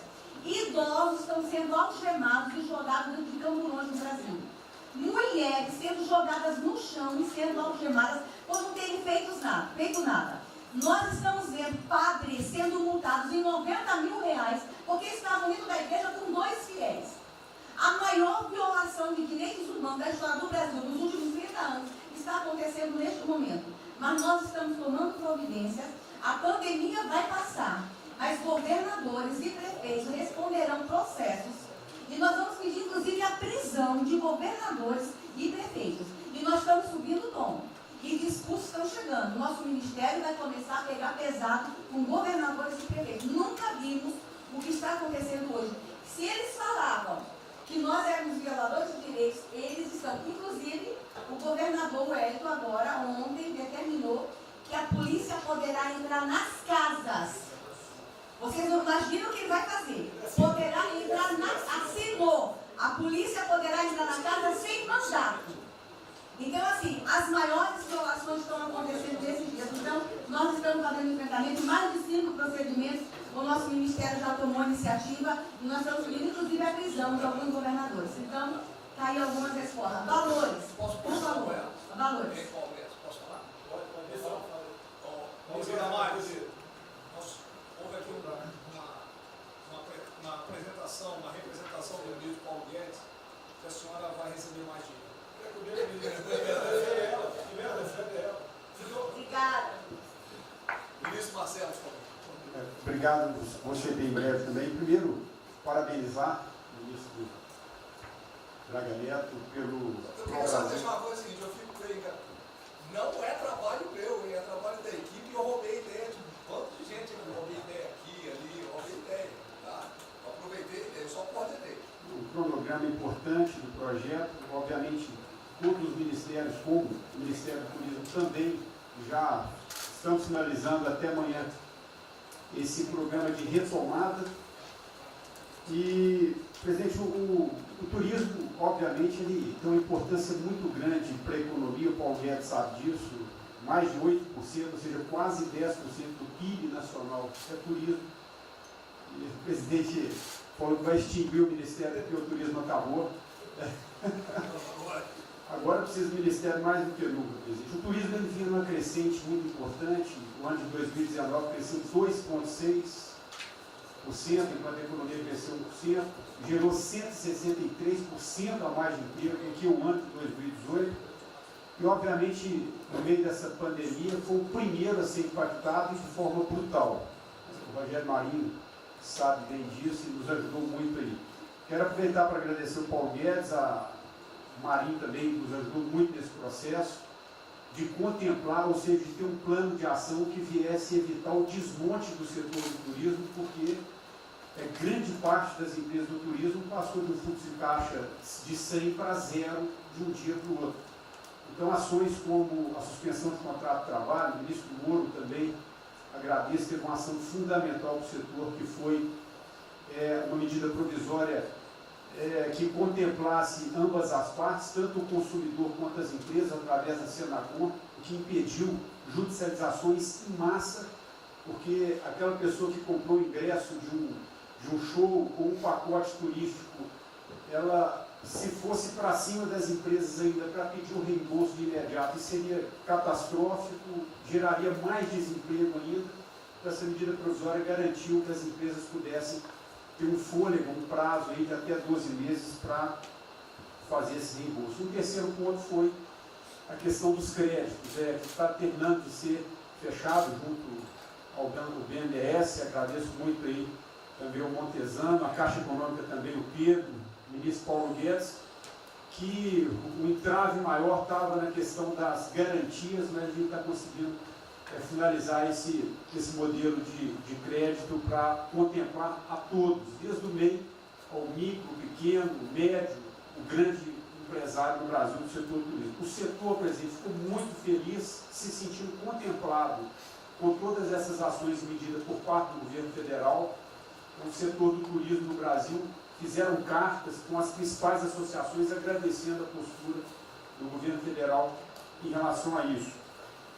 Eu quero, presidente, falar um assunto aqui que talvez seja muito polêmico, mas eu acho que é importante esse debate nesse momento. Aí eu falo também para a ministra Damares, que eu sei que é uma pauta muito sensível também a ela, que é a questão, presidente, porque o Ministério do Turismo agora tem que ter um planejamento, um plano de atração de investimentos, que é o que gera emprego, renda, é o que ajuda, obviamente, a economia do Brasil. E para isso, presidente, eu acredito que é um momento propício nesse planejamento da retomada discutir os resorts integrados. Não é legalização de jogos, não é bingo, não é caça-níquel, são resorts integrados. Obviamente, presidente, uma pauta precisa de ser construída, ainda mais estou olhando para um cara que veio para mim. A pauta precisa de ser construída com as bancadas da Câmara, tanto a evangélica quanto a católica, mostrando ou desmistificando vários mitos que giram em torno disso. Não sei se o ministro Paulo Guedes concorda. Nós temos a possibilidade de atrair pelo menos 40 bilhões de dólares para o Brasil só de outorgas, de investimentos imediatos para essa pauta. Mas o que precisa ser feito, presidente, é realmente desmistificar a questão de evasão de divisas, de lavagem de dinheiro, de tráfico de drogas, e para isso eu sugeriria que nesse debate pudéssemos contar com o Ministério da Justiça, através da Polícia Federal, o Ministério Público na mesa, a Receita Federal, os órgãos de controle, mas obviamente, presidente, uma pauta que só levaríamos para frente se a gente conseguir pacificar ou nos fazer entender pela bancada evangélica, pela bancada católica, para que não haja uma distorção na comunicação disso. Tem que ser um projeto muito bem feito, que eu acredito que pode ser, nesse processo da retomada, uma grande oportunidade para o Brasil atrair grandes complexos, dos quais apenas 3% são utilizados para os cassinos. E outra, isso não tem impacto diretamente nenhum na família dos trabalhadores brasileiros. Tá diabo. Não, não é bem isso não. Eu vou ter que começar a desmistificar para dar mais, gente. Eu estou vendo isso. Então, presidente, aqui, não estou dizendo que a gente tem que colocar isso como um projeto de governo, obviamente, mas abrir esse debate em torno dos resorts integrados. E para finalizar, presidente, o ministro Nelson, prazer estar aqui com o senhor a primeira vez, a gente fez um projeto muito bem elaborado, né, dentro do comitê de operações, que visa fazer com que os hotéis possam abrigar os profissionais de saúde, e só os profissionais de saúde. A questão do anterior do Ministério, por 2 vezes eu mandei a mensagem, não se manifestou, não se interessou, mas eu acredito que é um projeto que pode, sobretudo, trazer para o governo federal uma boa visibilidade dessa preocupação de quem está na linha de frente de combate, que são os profissionais de saúde. Visando 2 coisas, eu já vou terminar. É, primeiro, melhorar essa logística do profissional de saúde, que sempre tem um hotel próximo ao hospital, aos hospitais, e também a preservação da família desses profissionais, mostrando, obviamente, a sensibilidade do presidente Jair Bolsonaro na preocupação com essas vidas desses profissionais. Obrigado. Parece que é hoje, às 16 horas. Hoje, então. É uma reunião marcada para a gente discutir isso aí. Obrigado. Saúde e turismo. Penúltimo debatedor, o ministro Weintraub. Obrigado. Em 3 anos eu... Obrigado. Em 3 anos, através do Onix, eu conheci o presidente.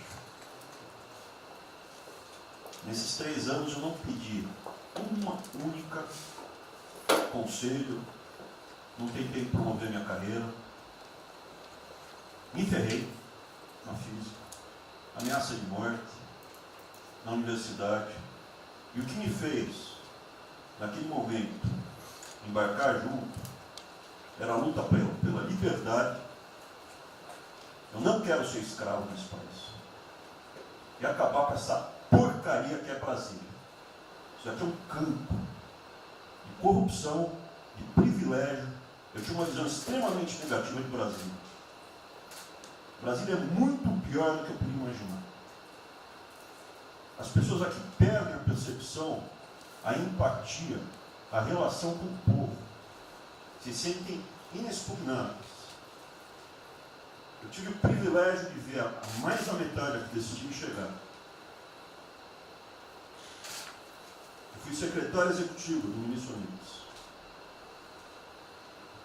Eu acho que a gente está perdendo um pouco desse espírito.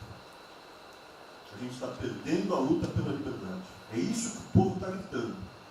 Não está gritando para ter mais Estado, para ter mais projetos, para ter mais... O povo está gritando por liberdade. Ponto. Eu acho que é isso que a gente está perdendo. Está perdendo mesmo. O povo está querendo ver o que me trouxe até aqui. Eu, por mim, botava esses vagabundos todos na cadeia, começando no STF. E é isso que me choca. É só isso, presidente. Eu realmente acho que toda essa discussão de vamos fazer isso, vamos fazer aquilo, eu vi muitos ministros que chegaram, foram embora. Eu percebo que tem muita gente com agenda própria. Eu percebo que tem, assim, tem um jogo que é jogado aqui, mas eu não vim para jogar o jogo. Eu vim aqui para lutar. E eu luto e me ferro. Eu estou com um monte de processo aqui no Comitê de Ética da Presidência. Eu sou o único que levou processo. É um absurdo o que está acontecendo aqui no Brasil. A gente está conversando com quem a gente tinha que lutar. A gente não está sendo duro bastante contra os privilégios, contra o tamanho do Estado. E eu realmente estou aqui de peito aberto, como vocês sabem disso. Levo tiro, odeio o Partido Comunista. Que está querendo transformar a gente numa colônia. Esse país não é. Odeio o termo povos indígenas, odeio esse termo, odeio. Povos ciganos, só tem um povo nesse país. Quer, não quer sangue ré. É povo brasileiro, só tem um povo. Pode ser preto, pode ser branco, pode ser japonês, pode ser descendente de índio, mas tem que ser brasileiro, pô. Acabar com esse negócio de povos e privilégios. Só pode ter um povo. Não pode ter ministro que acha que é melhor do que o povo, do que o cidadão. É um absurdo, a gente chegou até aqui. O senhor levou uma facada na barriga. Fez mais do que eu, levou uma facada. Mas eu também estou levando quantidade que estou correndo risco. E fico escutando esse monte de gente defendendo privilégio, teta. Entendeu? É isso. Negócio, empréstimos. A gente veio aqui para acabar com tudo isso, não para manter essa estrutura. E esse é o meu sentimento extremamente chateado que eu estou vendo. Essa oportunidade se perder. Eu sou, evidentemente, eu estou no grupo dos ministros que está mais ligado com a militância, evidente, porque eu era um militante. Eu estava militando de peito aberto, continuo militando, do ponto de vista de carreira. Eu poderia ter tentado me dar bem. Não foi isso que eu fiz. Não foi isso que eu fiz. Sei que isso daqui é um palácio, existem intrigas palacianas, estou sendo muito franco. E a gente pode sim perder a liberdade, perder esse país. Ninguém vai se dar bem se a gente perder esse país. Quem vai se dar bem são pouquíssimas famílias. Pouquíssimas famílias. Não se iludam. Não se iludam. É isso. Deixa eu complementar aqui. O que o Ventório está falando, estou com 65 anos, a gente vai se aproximando do que não deve. Eu já tenho me policiado tocante a isso daí. São pessoas aqui em Brasília, os três poderes, que não sabem o que é povo. Eu converso com alguns, não sabem o que é um feijão com arroz, não sabem o que é um supermercado, esqueceu. Acho que o dinheiro cai do céu. Eu estou com meus privilégios garantidos, meus 100 mil por mês, em média, 100 mil por mês, a galera, né? Legalmente. E acho que isso não vai acabar nunca. Como alguns acham que a liberdade, qual é desse cara? Tá maluco? Eu estou vendo mais antigo aqui, o Joelino aqui. Ele sabe o que foi 64. Muitos aqui não sabem. Essa cambada que tentou chegar no poder de 64, se tiver chegado, ele estava fudido todo mundo aqui. Cortando, ele estava felicíssimo cortando cana, ganhando $20 por mês. Não pode esquecer disso. Nós não podemos esquecer o que é esse povo. Eu vou convidar os ministros para domingo e passar essa semana. Convite, né? Não é missão, não, convite. Para ver como é que está o cara na esquina. Para ver uns merda para falar aí, né? Uns merda de sempre. O cara rompeu o isolamento, está dando peça. Tem peça pro cacete, pô. Está passando fome, está na merda, pô. Sentiu o cheiro de povo. Como eu falei lá. É uma experiência para todo político sentir e lá ver como é que está o negócio. Ou a gente tem que estar como se fosse, né, um general na retaguarda e deixar a tropa se ferrar na frente. Não, o general está na frente, o coronel está na frente, o capitão está na frente. Nossos heróis da Segunda Guerra Mundial estiveram na frente do campo de batalha. Se precisar aqui, tenho certeza, nas Forças Armadas vão cumprir com o seu papel, mas nós temos que dar exemplo e mostrar que o Brasil não é. Eu sou mais educado que o Ventral, até me polir muito, o linguajar que ele usou, mas não é isso. Que o pessoal pinta por aí, se reunindo de madrugada, para lá, para cá, cima de informações. O meu funciona. O meu particular funciona. Os que tem oficialmente desinformam. E voltando ao termo, eu prefiro não ter informação do que ser desinformado por cima de informações que eu tenho. Então, pessoal, muitos vão poder sair do Brasil. Mas não quero sair, ver a minha irmã de Eldorado, outra de Cajati, o coitado do meu irmão, capitão do exército de Miracatu, se fuder, pô. Como é perseguido o tempo todo. É a bosta da Folha de São Paulo. Diz que meu irmão foi expulso de um açougue em Registro, que estava comprando carne sem máscara. Comprovou no papel, estava em São Paulo esse dia. O dono do restaurante, do açougue, falou que não estava lá. E fica por isso mesmo, isso aqui é problema dele. Né? Mas é putaria o tempo todo para me atingir, mexendo com a minha família. Já tentei trocar gente da segurança nossa no Rio de Janeiro, oficialmente, e não consegui. Isso acabou. Eu não vou esperar fuder minha família toda, de sacanagem, ou amigo meu, porque eu não posso trocar alguém da segurança na ponta da linha que pertence à estrutura. Vai trocar. Se não puder trocar, troca o chefe dele. Pode trocar o chefe dele? Troca o ministro. E ponto final. Não estamos aqui para brincadeira. Eu tenho um garoto aqui, com todo respeito, do BNDES. Eu conhecia, ele usava calção lá. Pode ver se Estados Unidos para cá, podia estar muito bem lá. Veio para cá, eu tentava voltar ao Brasil com o vídeo do Paulo Guedes. E amigos dos pais dele, eu conheci ele, né, Paulo Guedes? Eu não lembro dos teus pais, não de você, tá certo? Mas alguém que está investindo aqui. E todos nós temos que pensar nisso. O que esses filhos de Maia querem, é a nossa liberdade. Olha, como é fácil impor uma ditadura no Brasil, como é fácil. O povo da delicado. Por isso que eu quero, de ministro da Justiça e ministro da Defesa, que o povo se arme. Que a garantia que não vai ter um filho da puta aparecer para impor uma ditadura aqui. Que é fácil impor uma ditadura. Facílimo. Um bosta do prefeito, faz um bosta no decreto, algema e deixa todo mundo dentro de casa. Se ele tivesse armado, ia para a rua. E se eu fosse ditador, né, eu queria desarmar a população, como todos fizeram no passado, quando queriam, antes de impor a sua respeito da ditadura. Aí, que a demonstração nossa, eu peço ao Fernando e ao Moro, que por favor assine essa portaria hoje, que eu quero dar um puta do recado para esses bosta. Por que eu estou armando o povo? Porque eu não quero uma ditadura. E não dá para segurar mais. Não dá para segurar mais. Quem não aceitar as minhas bandeiras, Damares, família, Deus, Brasil, armamento, liberdade de expressão, livre mercado, quem não aceitar isso está no governo errado. Espere para 22, né, o seu Álvaro Dias, espere o Alckmin, espere o Haddad, ou talvez o Lula, né? E vai ser feliz com eles, pô. No meu governo está errado. É escancarar a questão do armamento aqui. Eu quero todo mundo armado.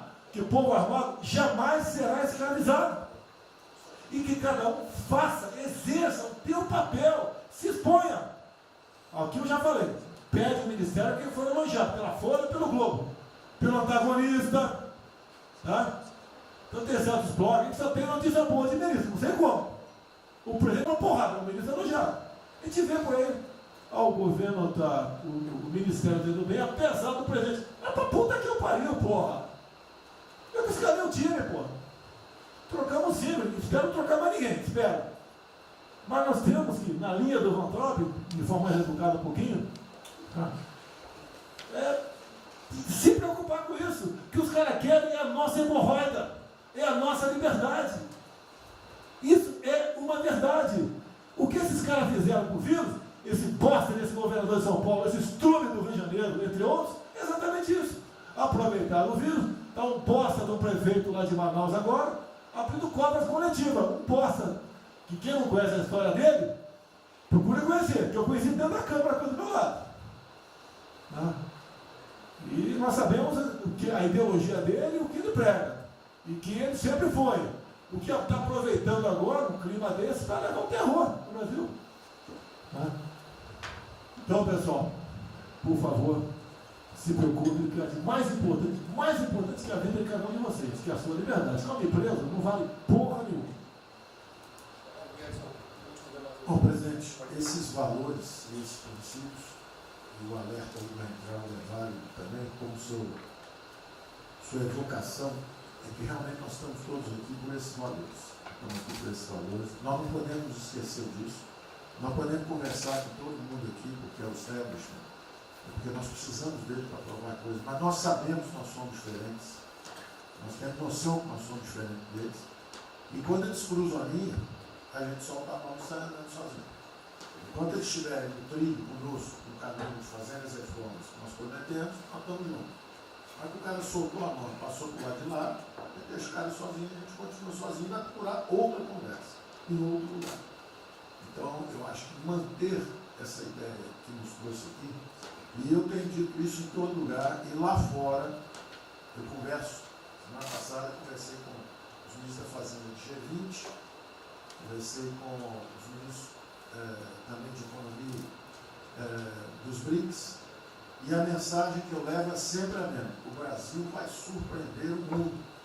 Vocês duvidaram da nossa democracia, duvidaram do nosso presidente é democrático e vai fazer as mudanças. E aprovamos a reforma da Previdência no ano passado, enquanto os franceses fizeram passeatas com outra reforma da Previdência.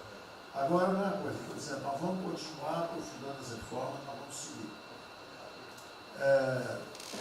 Eu conheço todas as histórias de reconstrução por profissão, obrigado a estudar isso, a reconstrução da Alemanha, na Segunda Guerra, a Primeira Guerra com Chaves, a Segunda Guerra com Ludwig Erhard, a reconstrução da economia do Chile com os caras de Chicago, o caso da fusão das duas Alemanhas. Eu conheço profundamente, no detalhe, não é de ouvir falar, de ler 8 livros sobre cada reconstrução dessa. Então, eu li James 3 vezes no original antes de eu chegar a Chicago.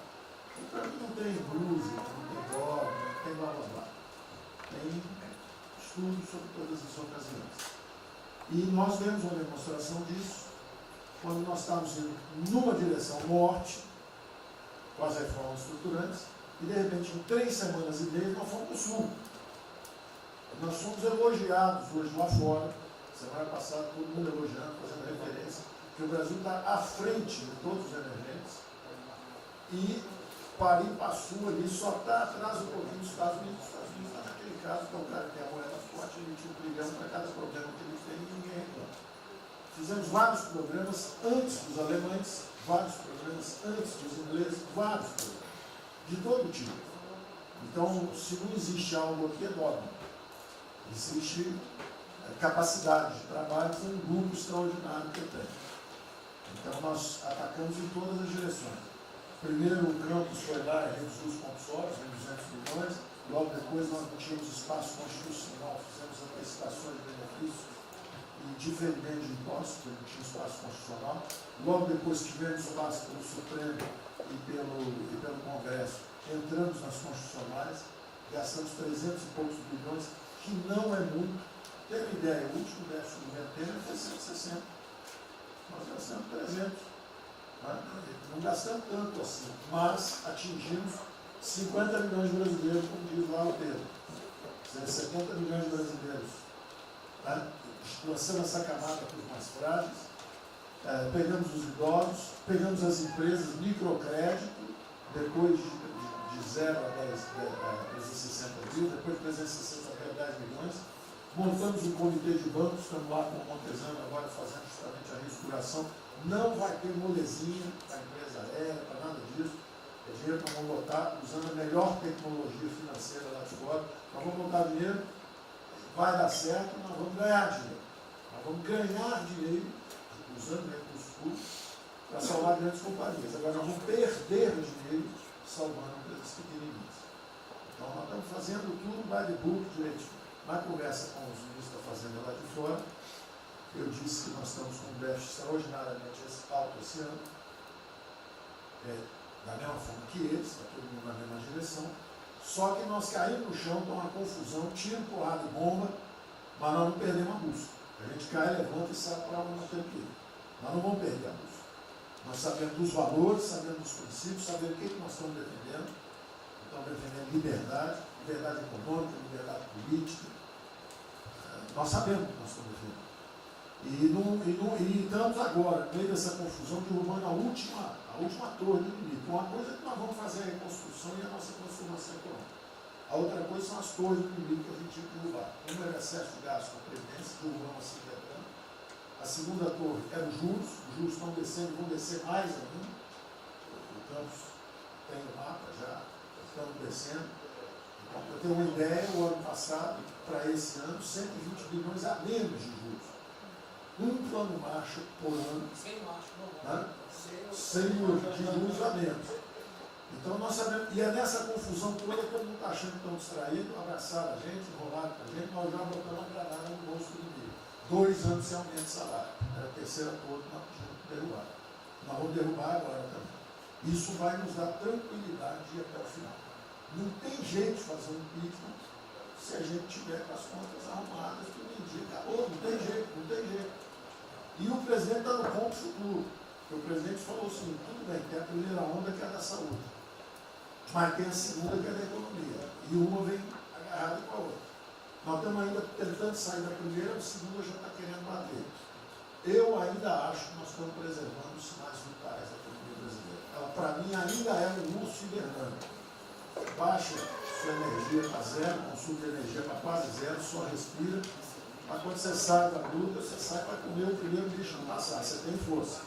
Nós não podemos deixar isso graças à super safra da nossa Tereza, à logística do Tarcísio, a comida está chegando, as exportações estão subindo, a China é aquele cara que você sabe que você tem que aguentar, porque para vocês terem uma ideia, para cada $1 que a gente exporta para os Estados Unidos, exporta 3 para a China.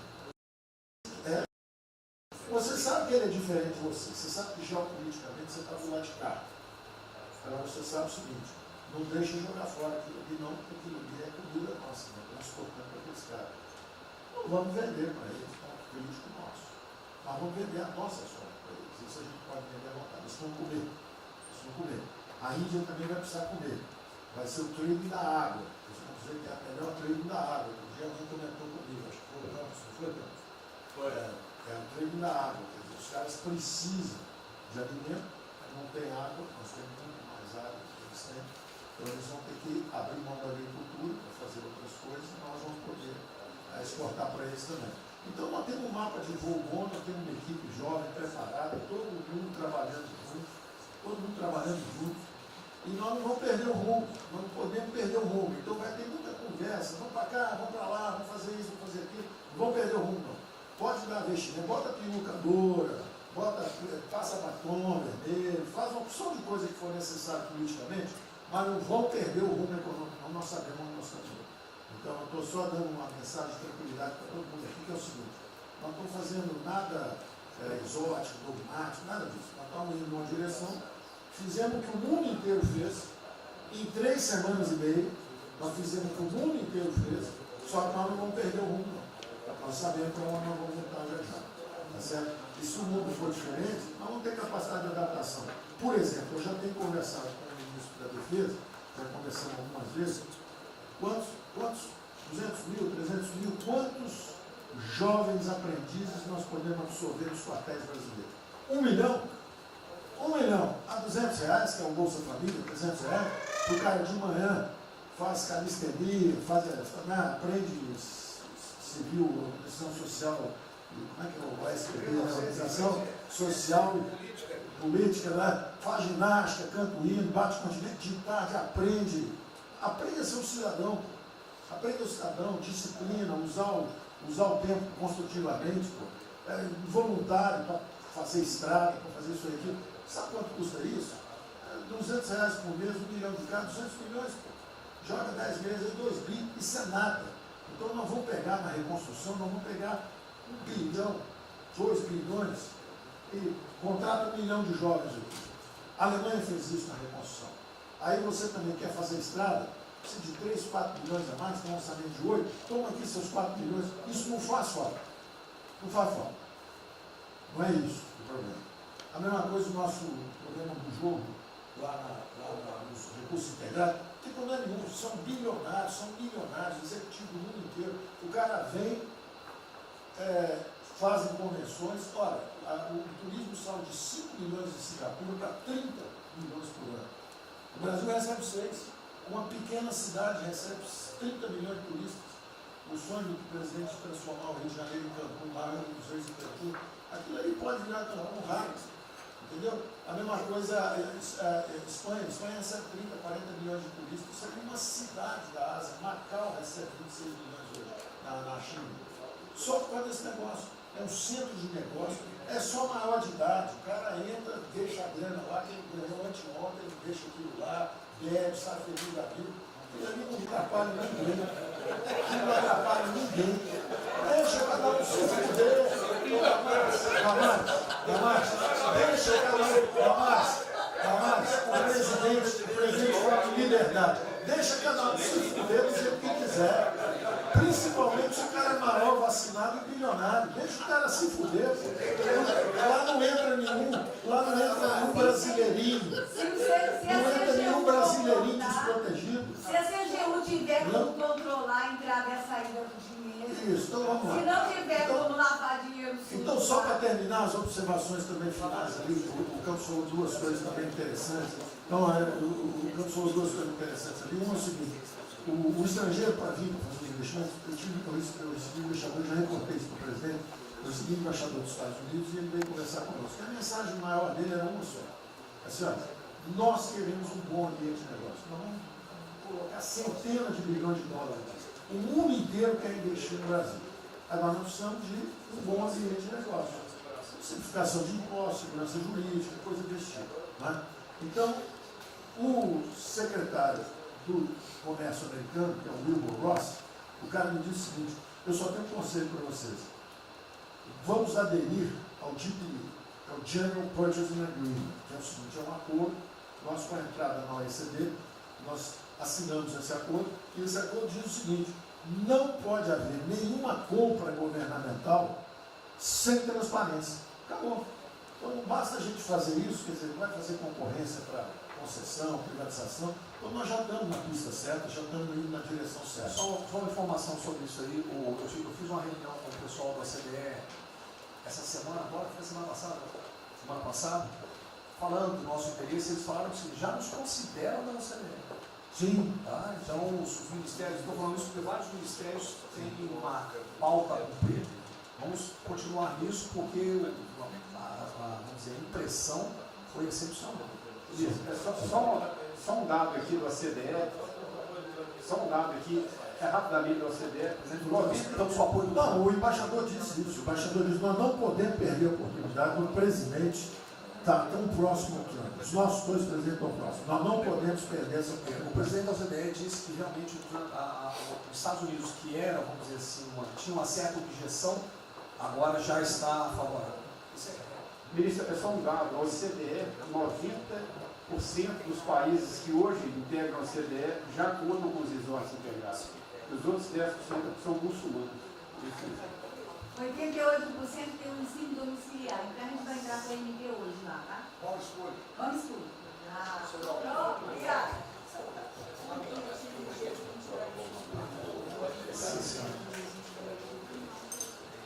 Uma nova ordem para o coronavírus. Muitos países vão colocar regras para ter estoque novamente. Eu acho que não é o nosso caso.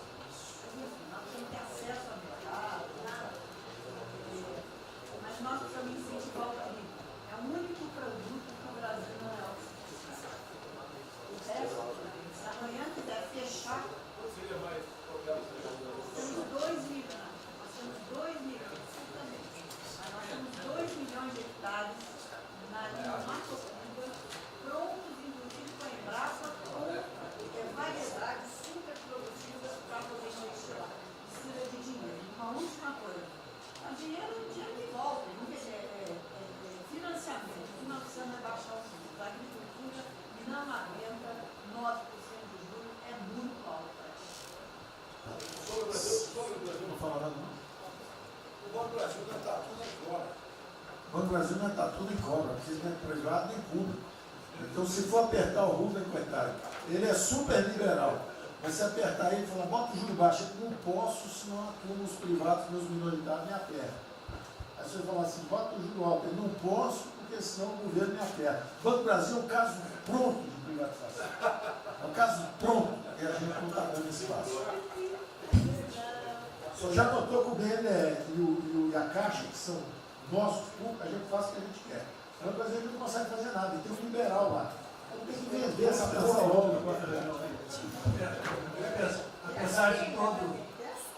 Apesar de todo aumento de risco que passou a haver no sistema bancário, o Banco do Brasil está expandindo bastante seus empréstimos e a agricultura, a ministra Tereza Cristina testemunha aqui de que o apoio está sendo muito grande e nós estamos numa situação confortável, ministro, porque, primeiro porque em termos de liquidez, o público vê o Banco do Brasil como um porto seguro.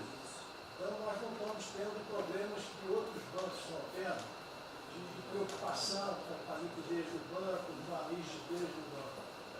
E na nossa formação de resultado, as pessoas físicas não têm um papel preponderante dentro do Banco do Brasil. E nós temos a felicidade, nesse momento, de contar com folhas de pagamento de empresas públicas, das Forças Armadas, né, que em termos relativos estão numa situação mais segura do cidadão comum, que não participa de empresas públicas. Mas só confesse o seu sonho. Confesse o sonho. Confesse o seu sonho. Em relação à privatização... Só em 23 eu confesso agora. Em relação à privatização, eu acho que fica claro que com o BNDES cuidando do desenvolvimento, com a Caixa cuidando da área social, o Banco do Brasil estaria pronto para um programa de privatização. Né? Mas isso a gente pode fazer. Só se discute, só se fala isso em 23. A gente pode fazer um dia um seminário aí, que possa escrever aí. Porque o Banco do Brasil, no passado, teve muitos privilégios pelo fato de ser público. Né? As folhas de pagamento vinham naturalmente do Banco do Brasil para a Caixa. A administração dos depósitos judiciais eram sempre do Banco do Brasil e da Caixa. Hoje isso tudo é processo de concorrência. Nós temos que pagar muito caro por esses antigos privilégios que não são mais privilégios. E fica só o lado ruim de ser estatal, pesando no Banco do Brasil. Porque a gente não tem a mesma facilidade de contratação, a gente não tem a mesma facilidade de demissão de maus funcionários, e vai por diante. Quer dizer, tudo tem que se submeter ao governo, o Tribunal de Contas cavando tudo. Né? O Tribunal de Contas, hoje em dia, é uma usina de terror. Se a gente faz alguma coisa, está arriscado ir para a cadeia. Se não faz, é processado por inação. Você não tomou as providências que tinha que ter tomado. Virou um terror isso. Se ficar o bicho quieto, se correr o bicho come. Agora, se me permite, eu queria fazer uma observação rápida sobre a área de medicina. Eu acompanho os números diariamente. Eu vejo que os óbitos, eles chegaram diários, passaram de 200 durante alguns dias, 4, 5 dias, mais de 200 pessoas sendo mortas. De uns 4, 5 dias para cá, esses óbitos caíram bastante, já não chegam mais na casa dos 200. A minha sensação, de quem não é especialista no negócio, mas que observa os números, é que o tal do pico, o tal famoso pico, que gerava tantas preocupações, a minha sensação é que esse pico já passou. Né? Agora... É que o senhor não viu o número que nós mostramos assim agora, mas isso é outra história. Senhores, sem querer cortar, muito obrigado a todos, porque senão não teria.